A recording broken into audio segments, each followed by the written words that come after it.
ಆದ್ರೂ ಒಂದು ಹೆಣ್ಣು ಮಗು ನಮಗೆ ಸಿಗಲಿಲ್ಲ ಮದುವೆ ಆಗುವುದಕ್ಕೆ. ಓ, ವಾಮಭಾಗದಲ್ಲಿ ಶೋಭಿಸಬೇಕಾದ ಕನ್ಯಾರಂತ ನಿಮಗೆ ಸಿಗಲಿಲ್ಲ, ನಮಗೆ ಸಿಗಲಿಲ್ಲ ಎಂದು ಚಿಂತಿಸುತ್ತಿರುವಂತ ಸಂದರ್ಭ ಸಂತೋಷ ಎಂದು ಒದಗಿ ಬಂದಿದೆ. ಏನದು? ಯೋಗ ಭಾಗ್ಯ ನಮಗೆ ನೋಡಿ ಒಂದು ಲೇಖನ ಬಂತಲ್ಲ. ಏನಂತೆ? ಲೇಖನ ಎಲ್ಲಿದೆ ಅಂತ ನೋಡಿದ್ರೆ ಕಾಶಿಯಿಂದ ಬಂದದ್ದು. ಓಹೋ, ಪ್ರತಾಪ ಸೇನ ಬರೆಸಿದಂತ ಲೇಖನ. ಏನ್ ವಿಶೇಷ ಉಂಟು? ಅವನಿಗೆ 3 ಹೆಣ್ಣು ಮಕ್ಕಳು. ಆ ಹೆಣ್ಣು ಮಕ್ಕಳಿಗೂ ಮದುವೆ ಮಾಡಿಸುವುದಂತೆ. ಅದು ಯಾವ ರೀತಿ ಸ್ವಯಂವರವನ್ನು ಏರ್ಪಡಿಸಿದ್ದಾನೆ. ಸ್ವಯಂವರ ವಿಕ್ರಮನ ಪಣ ಎನ್ನುವುದಾಗಿ ಇದಕ್ಕೆ ರೀತಿ ಕುಣಿದಾಡದ್ದು. ಎಲ್ಲ ರಸು ಮಕ್ಕಳಿಗೆ ಲೇಖನ ಹೋಗಿದೆ. ಅವರ ವಿಷಯ ಬಿಡಿ, ನಮಗೂ ಬಂದಿದೆಯಲ್ಲ. ಇಂಥವ್ರು ಯಾರೂ ಬಂದು ಪ್ರಯೋಜನವಿಲ್ಲ. ವಿಕ್ರಮನಲ್ಲಿ ನಮ್ಮನ್ನೇ ಇರಿಸುವವರು ಬೇರೆ ಯಾರೂ ಇಲ್ಲ ಎನ್ನುವುದು ಗೊತ್ತಾಗಬೇಕಾದ್ರೆ ಇಲ್ಲಲ್ಲ ನೇರ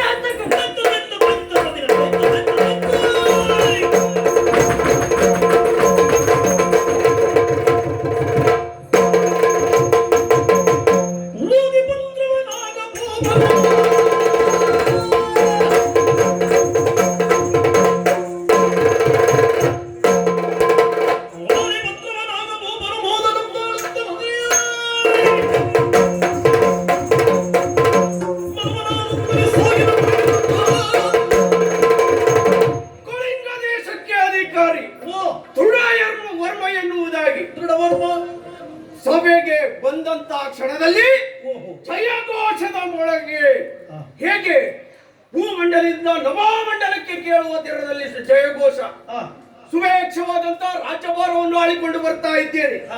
ಅಂದಿನಿಂದ ಇಂದಿನವರೆಗೂ ನಮ್ಮ ರಾಜ್ಯದಲ್ಲಿ ಯಾವುದೇ ಕುಂದು ಕೊರತೆಗಳು ಬಂದಿಲ್ಲ.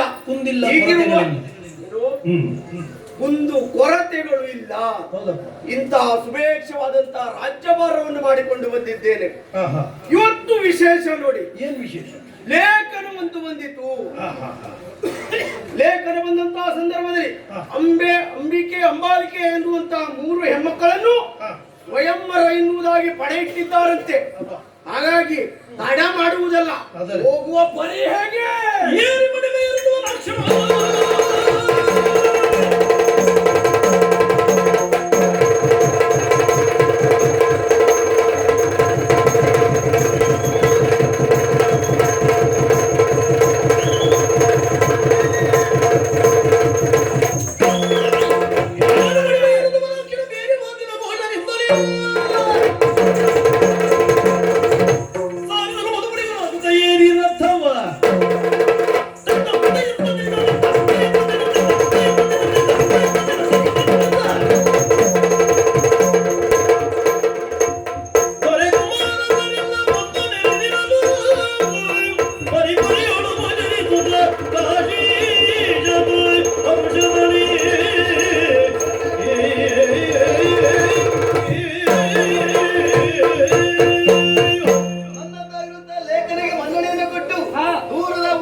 ಪ್ರಯಾಣ ಸುಖಕರವಾಗಿ ಎನ್ನುವ ಹಾಗೆ ಬೇಕಾದ ಬೆಳೆದ ವ್ಯವಸ್ಥೆಯನ್ನು ಮಾಡಿದವರು ನಾವಿದ್ದೇವೆ.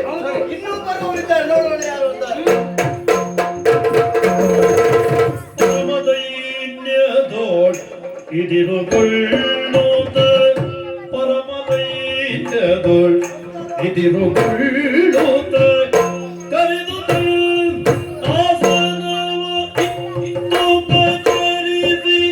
ಕುಶಲವೇ ಎದನು ಧೈರ್ಯನು ಬರೆದನ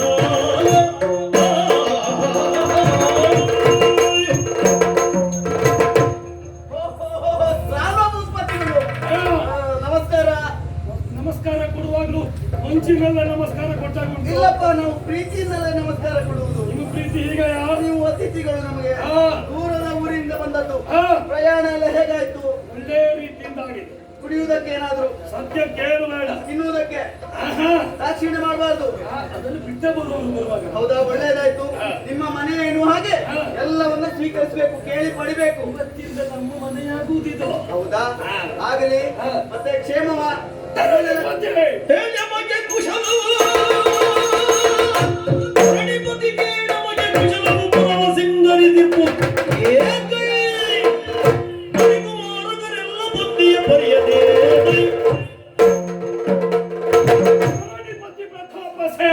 ಭೂಪತಿಗಳೇ. ಕುಶಲ ಪ್ರಶ್ನೆಗಳು ಯಾಕೆ?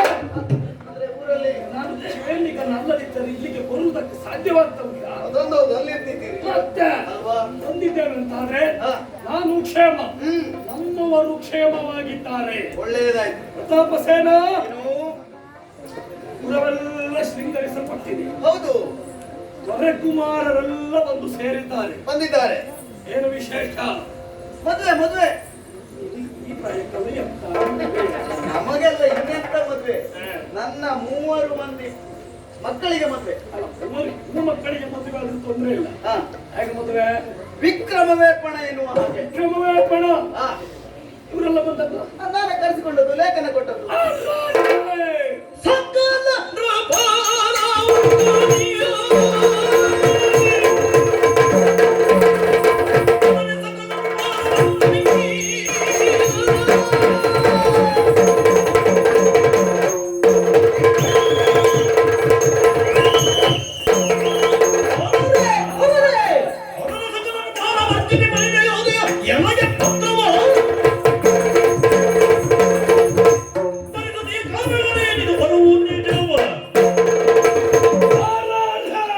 ಭೂಪತಿಗಳೇ, ಏನಾಯ್ತು? ಸಕಲ ರಭಾ ಕುಮಾರರೆಲ್ಲ ಹಾ, ಬರುವುದಕ್ಕೆ ಕಾರಣ ನನ್ನ ಲೇಖನ. ಲೇಖನ ಹೌದಪ್ಪ, ಕಳುಹಿದ್ದು. ಹೌದು. ಪ್ರತಾಪಸೇನ ಏನು? ಧರಣಿ ಪಾಲಕರೆಲ್ಲರಿಗೆ ಹಾ, ಲೇಖನ ಕಳುವುದಕ್ಕಾಯ್ತು. ಹೌದು. ಯಾಕೆ ನನ್ನನ್ನ ಮರೆತೆ? ನನಗ್ಯಾಕೆ ಲೇಖನ ಕೊಡ್ಲಿಲ್ಲ? ಇದು ಕಥೆ ಆಯ್ತಲ್ಲ. ಯಾವ್ದು ಕಥೆ ಆಯ್ತು? ಅಂದ್ರೆ ನೀವು ಲೇಖನ ತಲುಪಿ ಬಂದವರಲ್ವಾ? ಅಲ್ಲ, ಲೇಖನ ನಿಮ್ಗೆ ಸಿಕ್ಕಿ ಬಂದವರಲ್ವಾ? ಒಳ ಸುತ್ತಿ ಮಾತಾಡ್ಬೇಡ. ಅದರಂತೆ ಕರೆದು ಬಂದವ ಅಂತ. ಛೆ, ಹಾಗೆಲ್ಲ ಮಾತಾಡುವವನೇ ಇಲ್ಲ, ಹೀಗೆ ಮಾತಾಡುವವನೇ. ಇಲ್ಲಪ್ಪ. ಹಾ.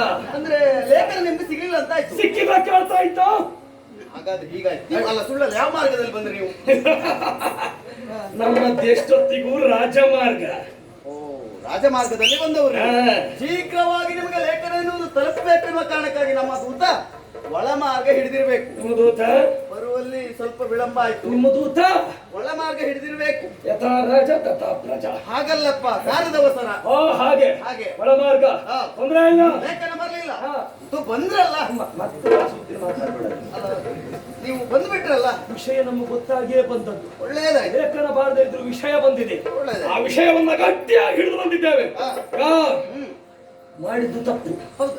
ನನಗೆ ಲೇಖನ ಮುಟ್ಟಿಸುವುದು ವಿಳಂಬ ಆದ್ದರಿಂದ ಹಾ. ನಾನು ಬಂದ ಮೇಲೆ ಹ್ಮ್, ನಿನ್ನಲ್ಲಿ ಕೇಳುವುದಿಷ್ಟೇ. ಏನು? ಮದುವೆ ಹೇಗೆ? ವಿಕ್ರಮವೇ ಪಡ ಎನ್ನುವ ಹಾಗೆ. ಯುದ್ಧ ಮಾಡು. ಹೌದು. ಅದು ಒಂದಾಗುವುದಿಲ್ಲ. ಮತ್ತೆ ವಿಕ್ರಮಿಗಳನ್ನು ನೋಡಿ ಒಲಿದು ಒಂದು ನೀನಿಟ್ಟದ್ದು ದುರದಿ ವಿಕ್ರಮಿಗಳ ನೋಡಿ ಒಲಿಸುವುದು ಒಂದು ಇನ್ನೊಂದುಂಟು. ಪರಮ ಸೌಂದರ್ಯಾತಿಶಯಕ್ಕೆ ಮೋಗಿಪುದು ಒಂದು ಪರಮ ಸೌಂದರ್ಯಾತಿಶಯಕ್ಕೆ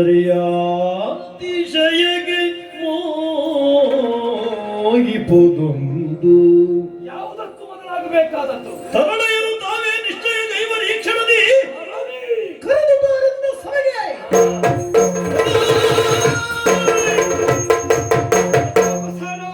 ಭೂಪತಿಗಳೇ. ದುರದಿ ವಿಕ್ರಮಿಗಳನ್ನ ನೋಡಿ ಒರೆಸುವುದು ಒಂದು. ಹಾ, ನೀನಿಟ್ಟದ್ದು ಹೌದು. ಸಾಕಾಗುವುದಿಲ್ಲ. ಮತ್ತೆ ವಿಕ್ರಮಿಗಳೆಲ್ಲರೂ ರೂಪವಂತರು ಹೇಳುವುದಕ್ಕಾಗುವುದಿಲ್ಲ. ಹಾ, ಹೆಣ್ಣು ಮಕ್ಕಳ ಅಂತರಂಗದ ಅಭಿಪ್ರಾಯ ನೀನಿನ್ನು ತಿಳಿದಿಲ್ಲ. ಹಾ, ವಿಕ್ರಮಿಗಳೇ ಇಷ್ಟ ಆಗ್ತಾರೆ ಅಂತ ಹೇಳಲಿಕ್ಕಾಗುವುದಿಲ್ಲ. ಹಾ. ಸ್ವಲ್ಪ ಬದಲಾವಣೆ ಆಗಬೇಕು. ಹೇಗೆ? ವಿಕ್ರಮದ ಪಣ ಒಂದಾದರೆ ಹಾ. ಅವರಿಗೊಂದು ಸ್ವತಂತ್ರ ಕೊಡೋಣ. ಹ್ಮ್. ಪರಮ ರೂಪಾತಿಶಯಕ್ಕೆ ಮೋಹಿಸುವುದು ಇನ್ನೊಂದು. ಆದೀತು. ಚಂದ ಇದ್ದವರನ್ನು ಅವ್ರು ನೋಡಿ ಮದುವೆ ಆಗಬಹುದು. ಆದೀತು. ಹ್ಮ್. ಯಾವುದಕ್ಕೂ ವಿಚಾರ ಆಗಬೇಕು ಅಂತ ಹಾ. ಹೆಣ್ಣು ಮಕ್ಕಳು ನೋಡ್ಬೇಕು ಮೊದಲು. ಹೌದು. ತರಳೆಯರನ್ನ ಶೃಂಗರಿಸಿ ಹಾ. ಬರಹಾಡು. ಹೆಣ್ಮಕ್ಕಳನ್ನ ಬರ್ಲಿಕ್ಕೆ ಶೃಂಗರಿಸಿದರ ಬಲೆಯರೊಲಿದು ಮಂಗಳಾಂಗಿಯರು ಮನವೊಲಿದು ಶೃಂಗರಿಸಿದರ ಬಲೆಯರೊಲಿದು ಪರಾಕ್ರಮದ ಪ್ರದರ್ಶನ ಆಗಲಿ. ಹಾ. ಬರೀ ಪೌರುಷ ಬೇಕೆಂದು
ಸಭೆಗೆ ಕೋಪದಿಂದಲೇ ದುರ್ವಗೈಯುತ್ತಿರಲಿ ಕಾಕ್ಷಣ ಧರಣಿ ಮಂಡಲ ಕೆಳಗೆ ಕುಸಿದುದು ಎಂಬ ತೆರವಂತೆ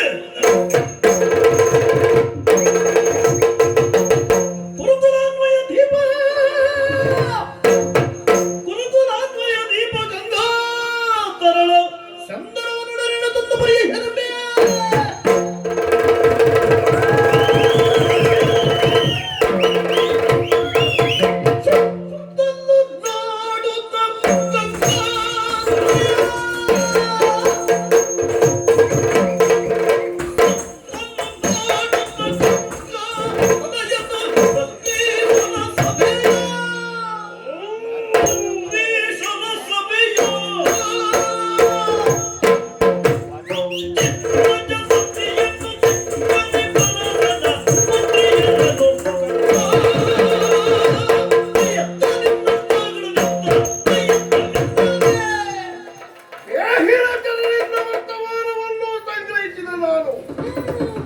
ಸತ್ಯವತಿ ದೇವಿಯವರ ಪದವಂತಕ್ಕೆ ಬಡಬಟ್ಟು ವಿಶಿಷ್ಟವಾಗಿರುವಂತಹ ಸಂಧಾನವನ್ನೊಡನೆ ಅತಿವೇಗವಾಗಿ ಬಂದು ನಿಂತಿರುವುದೇ ಕಾಶಿ ಕ್ಷೇತ್ರ ಅಲ್ಲವೇ ವಿಶ್ವನಾಥನ ಸನ್ನಿಧಾನವಾಗಿರುವಂತಹ ಈ ಧರ್ಮಕ್ಷೇತ್ರದಲ್ಲಿ ಏನು ನಡೆಯುತ್ತಾ ಇದೆ ಎನ್ನುವುದನ್ನು ಪ್ರಶ್ನಿಸುವುದಕ್ಕಿಂತ ಮೊದಲು ನಮಗೆ ಲಕ್ಷ್ಯವಾಗಿರುವುದು ಧರಣಿಪ ತನುಜೆಯರಲ್ಲವೇ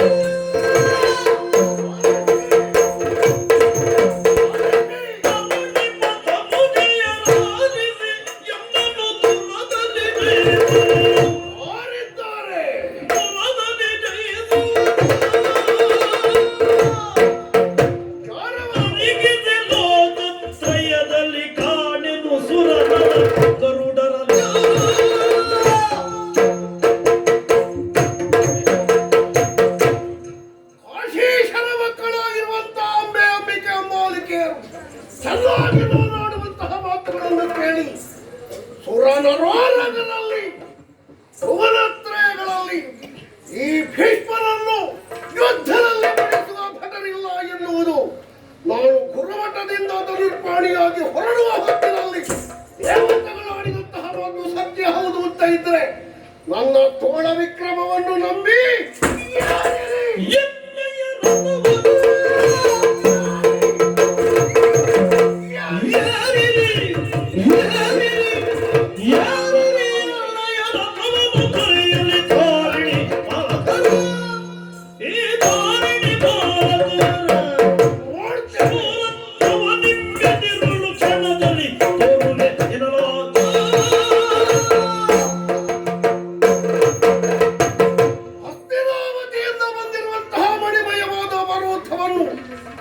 ಧರಣಿಪ ತನುಜೆಯರಾದಂತಹ ನೀವು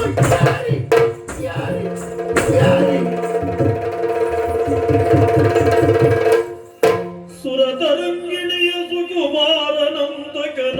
ಪರಮರೌದ್ರದೊಡಿರಲು ಕಂಡು ಕಾಶೀಶ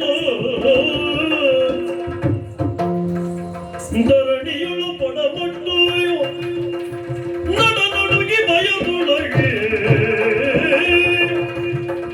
ಧರಣಿಯಳು ಪಡಪಟ್ಟು ನಡುಗಿ ಭಯದೊಳಗೆ ಕರುಣ ನಿನಗಿನ್ನ ಭವನವ ಧರಿಸಬೇಕು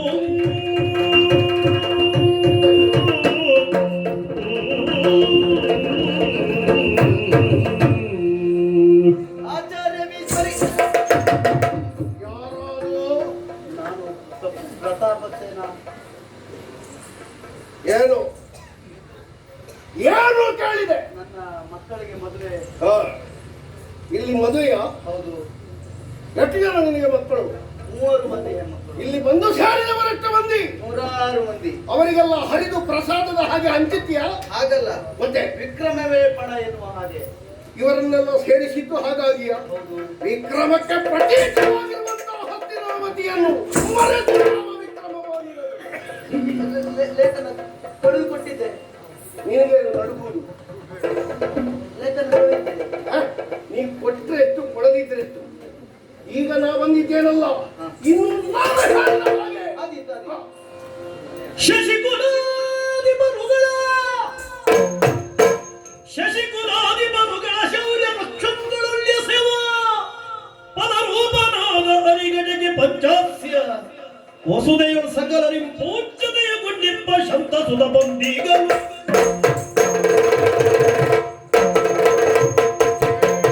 ವಸುಮತೀಶನ ಸಮಯ ಮಧ್ಯದಲ್ಲಿ ವಸುಮತೀಶನ ಸಮಯ ಮಧ್ಯದಲ್ಲಿ ಕೊಳ್ಳಿಪ್ಪ ಶಶಿಮುಖಿಯರು ಎನ್ನ ಪುರ ಕೊಯ್ವೆ ಎನ್ನ ಪುರ ಕೊಯ್ವೆ ಅಸಮ ವಿಕ್ರಮಿಗಳು ಜಯಿಸಬಹುದೆನುತ ಹರಿನಾಮ ಮುಂದೈದನು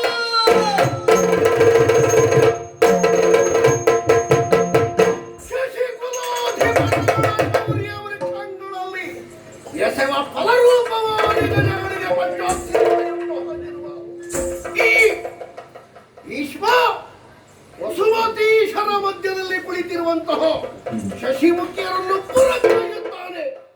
ಶಾಂತನವ ಈ ಹೆಣ್ಣುಮಕ್ಕಳನ್ನು ಪುರಕ್ಕೆ ಒಯ್ಯುವ ವೇಳೆಯಲ್ಲಿ ಅವರಿಗಳಾಗಿ ನನ್ನನ್ನು ವಿರೋಧಿಸುವುದಕ್ಕೆ ಎಂಟನೆಯ ಬಂಟತನವನ್ನು ತೋರಿಸುವ ಗಡ್ಡುಗಳು ಯಾರು ಬರಲಿ.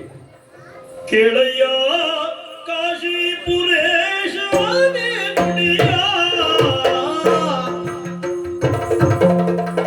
ಕೇಳಯ್ಯ ಕಾಶಿಪುರಿಯ ನುಡಿಯ ಮೂರ್ನಾಗಳು ಬೀಸತ್ತಿನಿಲ್ಲವಯ್ಯೋ.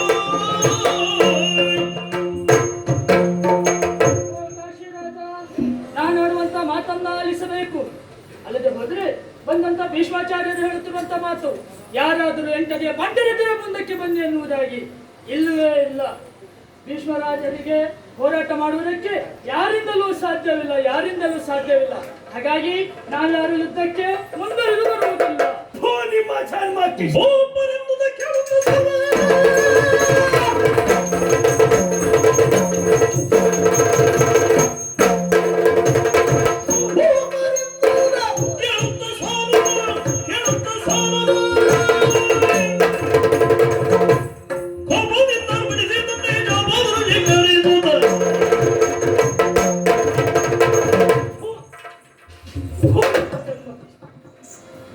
ಮದುವೆ ಅಂತ ಹೇಳಿದ ತಕ್ಷಣ ಶೃಂಗಾರ ಮಾಡ್ಕೊಂಡು ಓಡಿ ಬಂದದ್ದು. ಸಾಯಲಿಕ್ಕೆ ಬಂದವರು ಹೋರಾಟ ಯಾಕೆ ಮಾಡಿದ್ರು? ಊಟ ಮಾಡ್ಕೊಂಡು ಹೋಗ್ಬೋದು. ಮದುವೆದ್ದು ಇನ್ನೊಂದು 2 ವರ್ಷಕ್ಕೆ ಊಟ ಆಗಿತ್ತಲ್ಲ, ಮುಗಿಸಿ ಮಾಡ್ಬೋದಿತ್ತಲ್ಲ. ಮತ್ತೆ ನಿಮಗೆ ಕೇಳಿ ಬಂದು ಹೊಡೆದಾಟ ಬೇರೆ. ಹೊಡೆದಾಟ ಮಾಡುವ ಮುಖವೇ ಅಲ್ಲ. ಇನ್ನು 50 ವರ್ಷ ಹೋದ್ರು ನಿನಗೆ ಮದುವೆ ಇಲ್ಲ ತಮ್ಮ.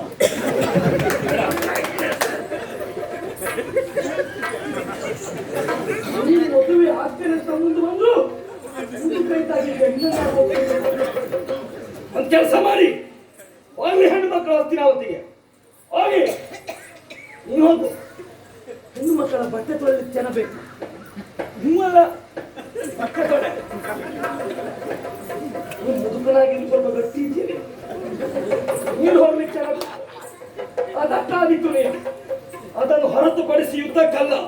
ಏನು ಭೀಷ್ಮ ವಿಕ್ರಮಿಯ ಪರಾಕ್ರಮಿಯ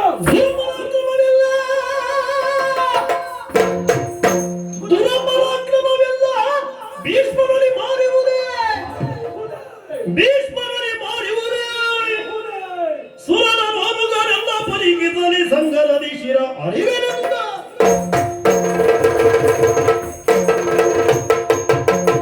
ಪರಾಕ್ರಮವೆಲ್ಲ ಭೀಷ್ಮರಿಗೆ ಮಾರಿರುವುದೇ. ಎಷ್ಟು ಪರಾಕ್ರಮ ಎನ್ನುವುದನ್ನು ಸಾಲ್ವಳೆಯುವುದಕ್ಕಿದ್ದಾನೆ. ಸುರನರ ಉರಗರೆಲ್ಲ ಪರಿಕಿಸಲಿ ಸಂಗರದಲ್ಲಿ ಭೀಷ್ಮನನ್ನ ಕೆಳಹಿ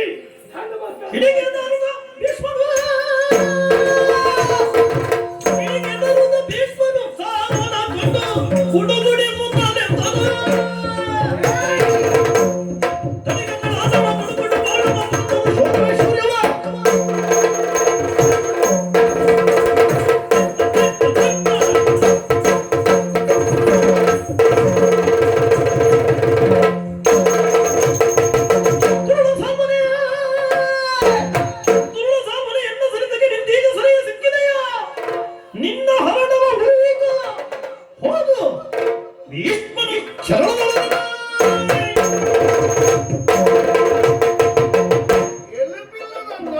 ತಿರುಗುತ್ತದೆ ಅಂತ ಹೇಳಬೇಕಾದ್ರೂ ತಿರುಗಿದ್ದೇನು? ದುರಪರಾಕ್ರಮ ಭೀಷ್ಮನಲ್ಲೇ ಇರುವುದು. ಭೀಷ್ಮ ಬಿಟ್ಟರೆ ಬಾಕಿಯವರಿಗೆ ಸಿಕ್ಕುವುದು. ನಿಮ್ಮಲ್ಲಿ ಏನ್ ಹೇಳಿದವ? ಸಾರ್ವಭೌಮತಿಗಳು ಬಟ್ಟೆ ತೊಳಿಲಿಕ್ಕೆ ಜನ ಬೇಕು, ಹೌದೌದು. ನೀರು ತರಲಿಕ್ಕೆ ಜನ ಬೇಕು. ಪಾಪಿ ಹೀಗೆ ಬಟ್ಟೆ ತೊಳಿಲಿಕ್ಕೆ ಕಲ್ಲೊಂದು ಇಲ್ಲಿ ಉಂಟು, ತಗೊಂಡು ಹೋಗಿ. ಪಾಪಿ, ಮಾನ ಸತ್ತವರೇ, ಮರ್ಯಾದೆ ಬಿಟ್ಟವ್ರೆ. ಮೊದಲೇ ವಿಚಾರ ಮಾಡಬೇಕು. ಬಾಯಿ ಉಂಟು, ಸ್ವರ ಉಂಟು ಅಂದ್ರೆ ಬೊಬ್ಬೆ ಹಾಕಿದ್ರೆ ಆಗಲಿಲ್ಲ. ಎಷ್ಟು ಬೇಕಾದ್ರೂ ಮಾತಾಡಿ, ಈಗ ಮಾತಾಡುದಿಲ್ಲ. ಸ್ವರವೂ ಹೊರಗೆ ಬರುವುದಿಲ್ಲ ಅವನಿಗೆ. ಏನೋ ನೀರು ಹೊರಲಿಕ್ಕೆ ಜನ ಬೇಕು, ನನ್ನನ್ನು ಮದುವೆ ಆಗುವುದಿಲ್ಲ. ವಿಶ್ವನಾಥನ ಕ್ಷೇತ್ರದಲ್ಲಿ ಸಾಲವನ್ನು ಎಣ್ಣೆ ತೆಗೆದಿದ್ದೇನೆ ನಾನು. ಗಾಳಕ್ಕೆ ಹಾಕಿ ಎಣ್ಣೆ ತೆಗೆದಾಗಿದೆ ಮುಖ ಎನ್ನುವುದು. ಮರ್ಯಾದೆ ಇದ್ರೆ ತಲೆ ಎತ್ತುವುದಿಲ್ಲ ಪಾಪಿ. ಶಿರವ ತಗ್ಗಿಸಿಕೊಂಡು ಕಳನಂತರಂಗದಿ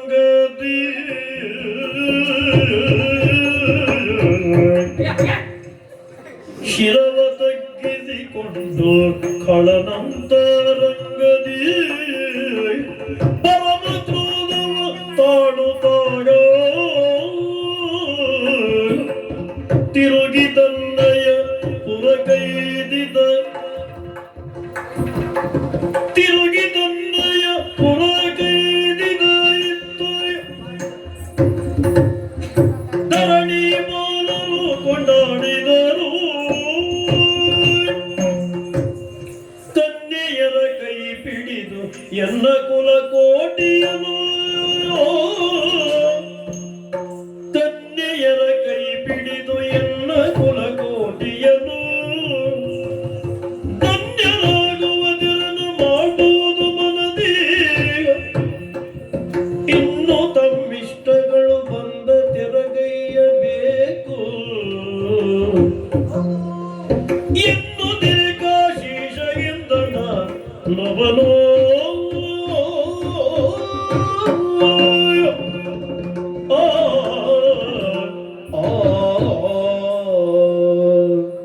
ಆಚಾರ್ಯ ಭೀಷ್ಮರೇ, ನನ್ನ 3 ಮಂದಿ ಮಕ್ಕಳನ್ನ ಮದುವೆಯಾಗಿ ನನ್ನ ಕುಲ ಕೋಟೆಯನ್ನು ಉದ್ಧರಿಸಬೇಕು. ಏನು ನಮ್ಮ ಮನೆ ಬಂದ ಹಾಗೆ ವರ್ತಿಸಬಹುದು. ವರ್ಣಯದ ಕಾಲದಲ್ಲಿ ನಿನ್ನನ್ನು ಕಳಿಸಿಕೊಳ್ಳುವುದಕ್ಕೆ ನಾನು ಮನ ಮಾಡುತ್ತೇನೆ. ಅಪ್ಪನಾಗಿ ನೀನು ಏನು ಮಾಡಬೇಕು ಅಂತ ಆ ಕಾಲದಲ್ಲಿ ನಿನಗೆ ಒದಗಿ ಬರ್ತದೆ. ಹಸ್ತಿನಾವತಿಯತ್ತ ನಮ್ಮ ರಥ ಸಾಗಿ ಹೋಗ್ತದೆ ನೋಡು.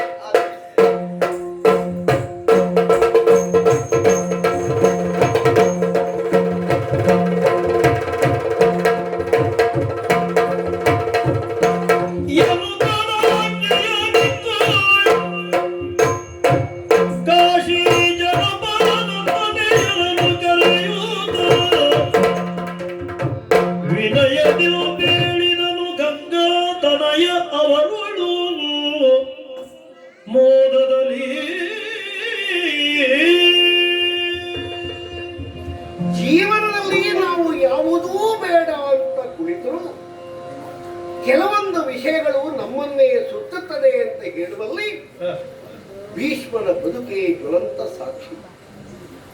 ಗುರುಮಠದಲ್ಲಿರುವಾಗ ಒಂದು ನ್ಯಾಯ ನಡೆದಿತ್ತು, ಅದು ಪಕ್ಕ ನೆನಪಾಗ್ತದೆ ನನಗೆ ಈಗ. ವಟುಕಮ್ಮಳ ನ್ಯಾಯ ಅಂತ. ಶಿಷ್ಯನೊಬ್ಬ ಸ್ನಾನಕ್ಕಾಗಿ ಹೋಗಿ ಬಹಳ ಹೊತ್ತು ಬಾರದೆ ಇದ್ದಾಗ ಗುರುಗಳು ಕರೆಯುವುದಕ್ಕೆ ಹೋದ್ರೆ ಯಾವುದೋ ಒಂದು ವಿಷಯವನ್ನು ಹಿಡ್ಕೊಂಡು ಹೊಳೆಯಲ್ಲಿ ಮೇಲೆ ಕೆಳಗಾಗುತ್ತಿರುವಂತಹ ಶಿಷ್ಯರನ್ನು ಕಂಡು ಗುರುಗಳು ಕರೀತಾರೆ. ಆಗ ಶಿಷ್ಯ ಹೇಳ್ತಾರೆ, ಗುರುಗಳೇ, ಮೊದಲು ನಾನು ಹಿಡಿದಿದ್ದೆ, ಈಗ ಅದೇನನ್ನು ಹಿಡ್ಕೊಂಡಿದೆ, ಬರುವುದಕ್ಕಾಗುವುದಿಲ್ಲ. ಅಂದ್ರೆ ಯಾವುದೋ ಒಂದು ಕಂಬಳಿ ಬೆಳ್ಳದಲ್ಲಿ ಕೊಚ್ಚಿಕೊಂಡು ಹೋಗ್ತದೆ ಅಂತ ಇವ ಹಾರಿದ. ಹಿಡಿದ ಮೇಲೆ ಗೊತ್ತಾದ್ದು ಅದು ಕಂಬಳಿಯಲ್ಲ, ಕರಡಿ ಮರಿ ಅಂತ. ಜೀವನವೂ ಅಷ್ಟೇ. ಕೆಲವು ಸಲ ಏನು ಅಂತ ನಾವು ಹಿಡಿಯುವುದು, ಅದು ಮತ್ತೊಂದಾಗುವುದು ಅಂತ ನಮ್ಮನ್ನು ಹಿಡ್ಕೊಳ್ಳುವುದು. ಭೀಷ್ಮ ಭೀಷ್ಮ ಯಾಕೆ ಅಂತ ಹೇಳ್ಬೇಕು ಗೊತ್ತುಂಟು. ದೇವವ್ರತನಾದಂತಹ ನಾನು ತಂದೆಯವರಿಂದ ಇಚ್ಛಾಮರಣಿಗಿಂತ ವರವನ್ನು ಪಡೆದೆ. ಬದರಿಕಾಶ್ರಮಕ್ಕೆ ಹೋಗ್ಬೇಕಿತ್ತು ನಾನು. ಆದ್ರೂ ನಾನು ಯಾಕೆ ಹಸ್ತಿನಾವತಿಯಲ್ಲೇ ಇದ್ದೇನೆ ಕೇಳಿದ್ರೆ, ಈ ಪರಂಪರೆಗೆ ಸರಿಯಾದಂತಹ ಒಬ್ಬ ವ್ಯಕ್ತಿ ಆಗದೆ ನನಗೆ ನಿವೃತ್ತಿ ಇಲ್ಲ. ಈ ನಿವೃತ್ತಿಯ ಹಾದಿಯನ್ನು ಹುಡುಕುವಲ್ಲಿ ನಿರ್ವಾಹ ಇಲ್ಲದೆ ಕೆಲವೊಂದು ಪ್ರಸಂಗದಲ್ಲಿ ನಾವು ಕೈ ಹಾಕುವುದು ನೋಡಿ. ಎಂತದ್ದಾದ್ರೂ ಗೊತ್ತುಂಟ ಇದರ ಬಗ್ಗೆ ಎಲ್ಲ ಹೇಳಿದ್ದ, ಆದ್ರೂ ಹಚ್ಚಿಕೊಳ್ತೇವೆ. ಯಾಕೆ ನೀವೆಲ್ಲ ಇದ್ದೀರಿ ಸುಧಾರಿಸ್ತೀರಿ. ಒಂದು ತಿಂಗಳಾಯಿತು ಕಾಶಿಯಿಂದ 3 ಮಂದಿ ಹೆಣ್ಮಕ್ಕಳನ್ನು ಕರ್ಕೊಂಡು ಬಂದು ಹಾ. ಚಿಕ್ಕಮ್ಮನಾದಂತಹ ಸತ್ಯವತಿ ದೇವಿಯವರ ಅಂತಃಪುರದಲ್ಲಿ ಬಿಟ್ಟಿದ್ದೇನೆ. ಅವರನ್ನು ಮುಖ್ಯವಾಗಿ ಮಾತಾಡಿಸಬೇಕು ಅಂತ ಇದ್ದದ್ರಿಂದ ಆಳು ಕಳಿಸಿದ್ದೇನೆ. ಹಾ. ಒಮ್ಮೆ ಬರಲಿಕ್ಕೆ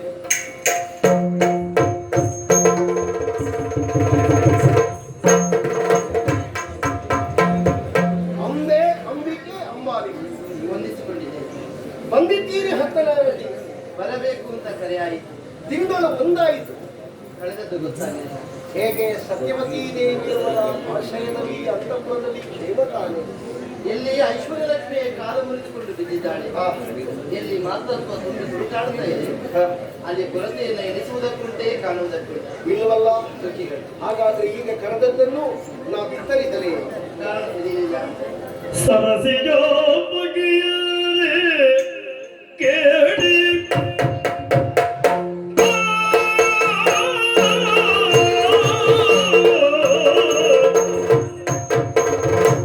ಸರಸಿಜೋ ಬಗೆಯರೆ ಕೇಳಿ ಸರಸಿಜೋ ಬಗೆಯರೆ ಕೇಳಿ ಶಶಿ ಪರಂಪರೆಯುಳು ರಾಜ್ಯವಾಡಿ ಶಶಿ ಪರಂಪರೆಯುಳು ರಾಜ್ಯವಾಡಿ ದೊರೆಗಳೆರಿದ ಸಿಂಹ ವಿಷ್ಟರದೊಳಗೆಂಬು ನಮ್ಮ ವಿಚಿತ್ರ ವೀರ್ಯ. ದೊರೆಗಳೆರಿದ ಸಿಂಹ ವಿಷ್ಟರದೊಳಗೆಂಬು ಕಿರಿಯ ವಿಚಿತ್ರ ವೀರ್ಯ ಕನಿಯೇರಿ ಆಡುವ ಖಂಡಿತವಾಗಿದ್ದಾನೆ.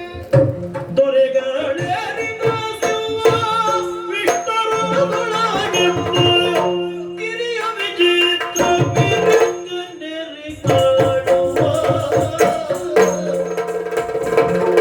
ಸರಸಿ ಜಂಬಗಿಯರ ಕೇಳಿ ಸಿರಿ ಪರಂಪರೆಯು ರಾಜವಾಡಿ ಕೇಳಿ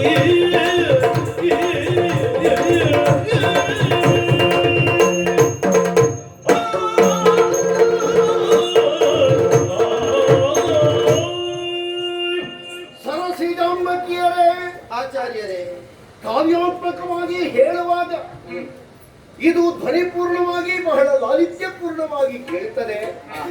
ಅದರ ಒಳಗೆ ಹುದುಗಿರುವಂತಹ ಆಶಯ ಬಹಳಾರ್ಥಗಳನ್ನು ಹೊಂದಿದ್ದು. ಸರಸಿಯಲ್ಲಿ ಹುಟ್ಟಿರುವಂತಹ ತಾವರೆಯೊಂದು ಅರಳುತ್ತಾ ಅರಳುತ್ತಾ ಪ್ರಥಮವಾಗಿ ತನ್ನದಾದಂತಹ ದಳಗಳನ್ನು ತನ್ನ ಅರಳುವಿಕೆಗೆ ಕಾರಣೀಭೂತವಾಗಿರುವಂತಹ ಕೆಸರಿಗೋ ನೀರಿಗೋ ಪ್ರಣಾಮ ಸ್ವರೂಪವಾಗಿ ಅರಳಿತ್ತದೆ. ಸ್ವಭಾವ.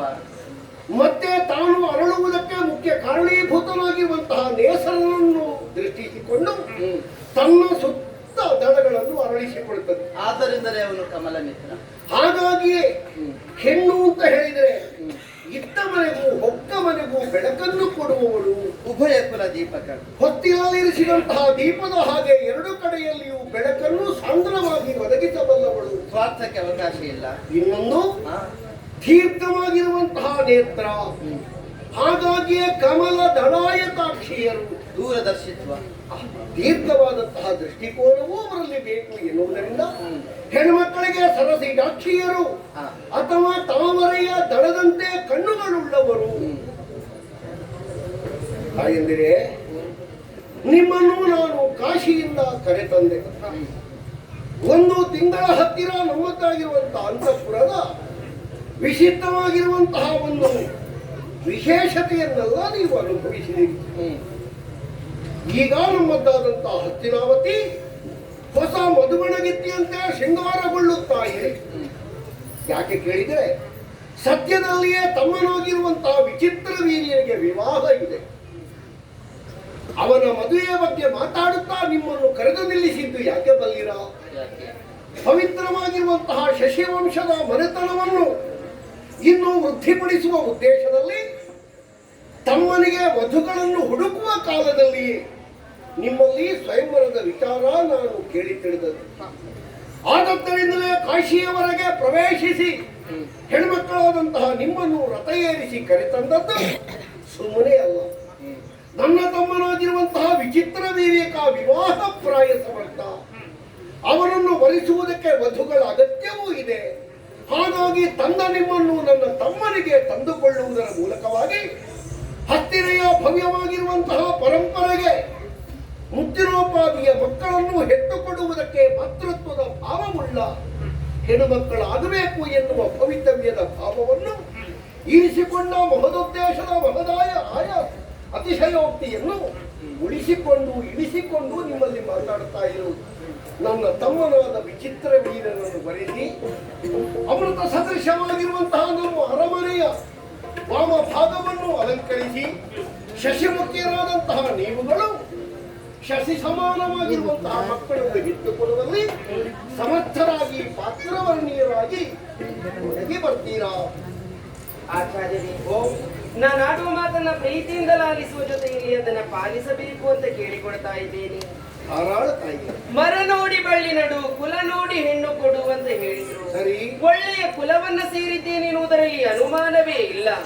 ಉಭಯ ಕುಲೋದ್ಧಾರಿಣಿ, ಹುಟ್ಟಿದ ಮನೆಯನ್ನ ಹೋಗಿ ಸೇರಿದ ಮನೆಯನ್ನ ಬೆಳಗುವವಳು ಹೆಣ್ಣು. ಖಂಡಿತವಾಗಿ ಹುಟ್ಟಿದ ಮನೆಯನ್ನ ಬೆಳಗಿದವಳು ನಾನು.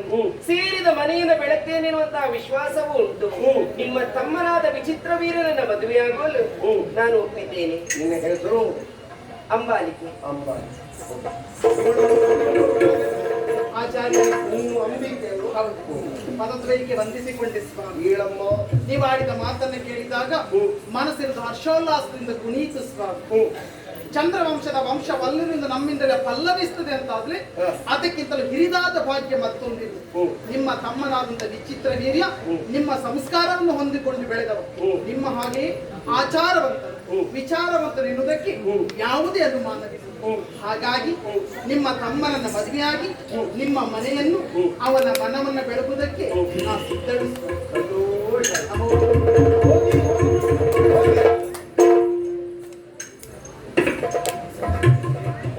ಆಚಾರ್ಯರೇ, ಒಂದು ಮಾತು, ಅವರು ನಿನ್ನ ತಂಗಿಯಂದಿರುತ್ತಾನೆ. ಸ್ವಾತಂತ್ರ್ಯವಿತ್ತು. ಮೊದಲು ಮಾತಾಡಬೇಕಾದವಳು ನೀನಾಗಿತ್ತು. ಅವಕಾಶ ತೆರೆದಿತ್ತು. ಆದ್ರೆ ಪ್ರಶ್ನೆ ಅದಲ್ಲ. ಬಹುಶಃ ನನಗನ್ನಿಸ್ತದೆ ಅಷ್ಟು ಕಡಿಮೆಯಲ್ಲಿ ಮುಗಿಸುವ ಹಾಗಿಲ್ಲ ಕಾಣ್ತದಲ್ಲ. ಹಿಂದೆ ನಮ್ಮ ಮೂವರನ್ನು ಬಳಿಗರೆದು ನಮ್ಮ ಅಂತರಂಗವನ್ನು ಬಿಚ್ಚಿಡುವುದಕ್ಕೆ, ನಿವೇದಿಸಿಕೊಡುವುದಕ್ಕೆ ಮುಕ್ತವಾದ ವೇದಿಕೆಯನ್ನು ನೀವು ಕಲ್ಪಿಸಿಕೊಟ್ಟಿದ್ದೀರಿ. ತಂಗಿಯಂದಿರು ಈವರೆಗೂ ಸಮ್ಮತಿಸಿ ಹೊರಟವರಿದ್ದಾರೆ. ಸರ್ವಕಾಲದಲ್ಲಿ ಮಾತಾಡುವುದಕ್ಕೆ ಅವಕಾಶ ಇಲ್ಲ. ಅಪ್ಪರದಲ್ಲೇ ಪ್ರವೇಶ ಮಾಡಿ ಅದಕ್ಕಿಂತ ಹೆಚ್ಚು ಮಾತಾಡಿದ್ರೆ ಅಲ್ಲಿ ರಗಳೆ ಆಗ್ತದೆ ಅಂತಲೇ ಮಾತಾಡಿಲ್ಲ. ಅವರ ಆಯ್ಕೆಯನ್ನು ಪರಂಪರೆಯಿಂದಲೇ ಅಷ್ಟೇ ಮಾತಾಡು. ಆದ್ರಿಂದಲೇ ಧೈರ್ಯದಿಂದ ನಿಮ್ಮನ್ನು ನುಡಿಸುವುದು. ನಾನು ಹೇಳುವುದನ್ನು ಕೇಳಬೇಕು, ಅವತರಿಸಬೇಕು. ಕೇಳು ಭೀಷ್ಮಾಚಾರ್ಯ ಬಿನ್ನಪವ,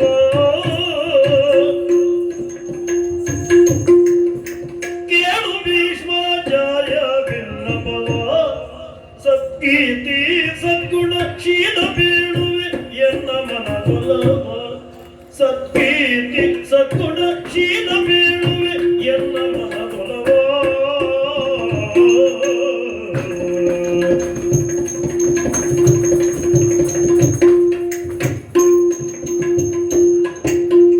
ಮೂಲಲಾಮರ ಜಯಿಸಿ ಬೆರೆದಿಯ ತೋಳಿಗಳು ಬಿಗಿದುಂಬಿ, ಮೂಲಲಾಮರ ಜಯಿಸಿ ಬೆರೆದಿಯ ತೋಳಿಗಳು ಬಿಗಿದುಂಬಿ, ಮನ್ಮಥನು ಕೇಳಿಯುಳದಿ ಎನ್ನ ಮನವನ್ನು ಕಾಲ ಕಾಲಕ್ಕೂ ತೃಪ್ತಿಪಡಿಸದೆ, ಮನ್ಮಥ ಕೇಳಿಯುಳದಿ ಎನ್ನ ಮನವನ್ನು ಕಾಲ ಕಾಲಕ್ಕೂ ತೃಪ್ತಿಪಡಿಸದೆ. ಕೇಳು ಭೀಷ್ಮಾಚಾರ್ಯ ಬಿನ್ನಪವ, ಸತ್ಕೀರ್ತಿ ಸದ್ಗುಣ ಶೀಲ ಬೀಳುವೆಯೋ ಭೀಷ್ಮಾಚಾರ್ಯರೇ, ಅಮ್ಮ, ಒಂದು ತಿಂಗಳು ಹೇಗೆ ಕಳೆದು ಹೋಯಿತು ಅನ್ನುವ ಅರಿವು ನಮಗೆ ಮೂಡಲಿಲ್ಲ. ಅಂತಹ ಸುವ್ಯವಸ್ಥೆಯಲ್ಲಿ ನಾವು ಬದುಕನ್ನು ಕಳೆದವರು. ಎಲ್ಲಿ ತುಂಬಿದ ಸ್ವಯಂವರ ಮಂಟಪ, ಎಲ್ಲಿ ಹಸ್ತಿನೆಯ ಈ ಅರಮನೆ, ಎಲ್ಲಿಯೇ ಹುಟ್ಟಿ ಬೆಳೆದವರು. ಇಂದು ಇಲ್ಲಿ ಬಂದು ನಿಂತಿದ್ದೇವೆ, ಇಲ್ಲಿಗೆ ಬಂದು ಸೇರಿದ್ದೇವೆ. ಕಾಲವನ್ನು ನಿರ್ಣಯಿಸುವುದಕ್ಕೆ, ಕಾಲವನ್ನು ನಿರ್ಧರಿಸುವುದಕ್ಕೆ, ಅಥವಾ ಭವಿತವ್ಯವನ್ನು ಊಹಿಸುವುದಕ್ಕೆ, ಕಲ್ಪಿಸುವುದಕ್ಕೆ ಪ್ರಪಂಚದಲ್ಲಿ ಹುಟ್ಟನ್ನು ಪಡೆದವನಂತ ಯಾರಿಂದಲೂ ಸಾಧ್ಯವಾಗುವುದಿಲ್ಲ. ಇಲ್ಲ. ಈಗ ಅದು ಮನವರಿಕೆ ಆಯಿತು. ನಮ್ಮ ಅಪ್ಪಯ್ಯ ಏನೋ ತುಂಬ ಮನಸ್ಸಿನಿಂದಲೇ ತನ್ನಷ್ಟಕ್ಕೆ ತಾನು ಗ್ರಹಿಸಿಕೊಂಡು ಕೈಗೊಂಡಂತಹ ತೀರ್ಮಾನ ವಿಕ್ರಮವೇ ಪಣ. ಈ ಪೂರ್ವದಲ್ಲಿ ಪ್ರಪಂಚದಲ್ಲಿ ಯಾರು ಅದನ್ನು ಕೇಳಿದವರಲ್ಲ. ಅಂತಹ ವಿಶಿಷ್ಟವಾದ ಪಣವನ್ನು ಮದುವೆಗೆ ಇರಿಸಿ ಆ ಮೂಲಕವಾಗಿ ತನ್ನ 3 ಮಂದಿ ಮಕ್ಕಳನ್ನು ಗೆದ್ದಂತಹ ಪಣವನ್ನು ಮೀರಿ ನಿಲ್ಲಬಹುದಾದಂತಹ ಒಬ್ಬರಿಗೆ ಕೊಟ್ಟು ಮದುವೆ ಮಾಡುವುದು, ಹೀಗೆ ತೀರ್ಮಾನವನ್ನು ಗೈದವರು ನಮ್ಮಯ್ಯ. ಸರಿ, ಬಂದು ಸೇರಿದವರು ಅದೆಷ್ಟೋ ಮಂದಿಗಳು. ಚಪ್ಪನ್ನ ದೇಶಗಳ ಅವನಿ ಪಾಲಕರೆಲ್ಲವನ್ನು ನೇರಿದ್ದ ದಿವ್ಯ ಸಭೆಯನ್ನು ನಾವೆಲ್ಲವರು ಕಣ್ಣು ತುಂಬಿಸಿಕೊಂಡೆವು. ಆದರೆ ಆಗಸದ ಮರೆಯಿಂದ ಕೋಲ್ಮಿಂಚೊಂದು ಬಂದೆರಗಿದ ಹಾಗೆ ನಿಮ್ಮ ಸಭಾ ಪ್ರವೇಶವಾಯಿತು. ಏರು ಧ್ವನಿಯಿಂದಲೇ ಏರಿರಿ ನನ್ನಯ ರಥವನ್ನು. ಶಾಂತನವಹ ಕನ್ಯಾಹ ಹರತಿ. ಶಾಂತನುವಿನ ಮಗನಾದಂತಹ ಭೀಷ್ಮನು ಕನ್ಯೆಯರನ್ನು ಅಪಹರಿಸುತ್ತಿದ್ದಾನೆ. ಈ ಒಂದು ಸ್ವರ ಕೇಳಿದಾಗ ಒತ್ತಿಗೆ ಏರಿರಿ ನನ್ನಯ ರಥವನ್ನು. ಹೀಗೆ ಗಡುಗುಟ್ಟಿ ನಡುಗುವ ಹಾಗೆ ನೀವು ಸ್ವರವನ್ನ ಮೇಳೈಸಿದ ಕಾಲಕ್ಕೆ ನಾವೆಲ್ಲವರು ಒಂದಾಗಿ ಸಮ್ಮತದಿಂದ ಒಂದು ತೀರ್ಮಾನದಿಂದ ರಥವನ್ನು ಏರಿ ನಿಂತೆವು. ಮತ್ತೆ ಯೋಚಿಸುವುದಕ್ಕೆ ಅಲ್ಲಿ ಅವಕಾಶ ಸಿದ್ಧವಾಗಲಿಲ್ಲ. ಮತ್ತೆ ನಡೆದದ್ದೇನನ್ನುವುದು ನಮಗೂ ಸ್ಪಷ್ಟ, ನಿಮಗೆ ತಿಳಿದಂತಹ ವಿಚಾರ. ಕಿಕ್ಕಟ್ಟಿಗೆ ಕಟಾರಿಯನ್ನು ಸೇರಿಸಿ ಯುದ್ಧೋತ್ಸಾಹದಿಂದ ನೆರೆದಂತಹ ಅವನಿ ಪಾಲಕರು ಮತ್ತೆ ಕಟಾರಿಯನ್ನು ಜಳಪಿಸುವುದಕ್ಕೆ ಮನಸ್ಸು ಮಾಡಲಿಲ್ಲ. ಧೈರ್ಯ ಸಾಲದೆ ಉಳಿಯಿತು. ಮಗುಟ ದಾರಿಗಳೆಲ್ಲ ನತಮಸ್ತಕರಾಗಿ ನಿಂತಿದ್ದಂತಹ ಹೊತ್ತನ್ನು ನಾವು ಕಣ್ಣು ತುಂಬಿಸಿಕೊಂಡೆವು. ನಿಮ್ಮ ಪರಾಕ್ರಮ, ನಿಮ್ಮ ಸಾಹಸ, ನಿಮ್ಮ ಯಶೋಗಾಥೆ ಆ ಕ್ಷಣದಕ್ಕೆ ಸಾಕ್ಷಿಯಾಗಿ ನಿಂತಿತ್ತು. ಆದರೆ ನನ್ನ ತಂದೆ ಇರಿಸಿದ ಪಣಕ್ಕೂ ಈಗ ನೀವು ಆಡುತ್ತಿರುವುದಕ್ಕೂ ಪರಸ್ಪರ ಸಂಬಂಧವೇ ಕೂಡಿ ಬರುವುದಿಲ್ಲ. ಯಾಕೆ? ಯಾವನು ಗೆಲ್ಲುತ್ತಾನೆಯೋ ಅವನೇ ವರಿಸತಕ್ಕದ್ದು. ಸರಿ, ಯಾವನಿಗೆ ವರಿಸುವುದಕ್ಕುಂಟು ಅವನೇ ತನ್ನ ಗೆಲುವನ್ನು ಸಾಧಿಸುವುದಕ್ಕೆ ಮುಂದಾಗಬೇಕಾದದ್ದು.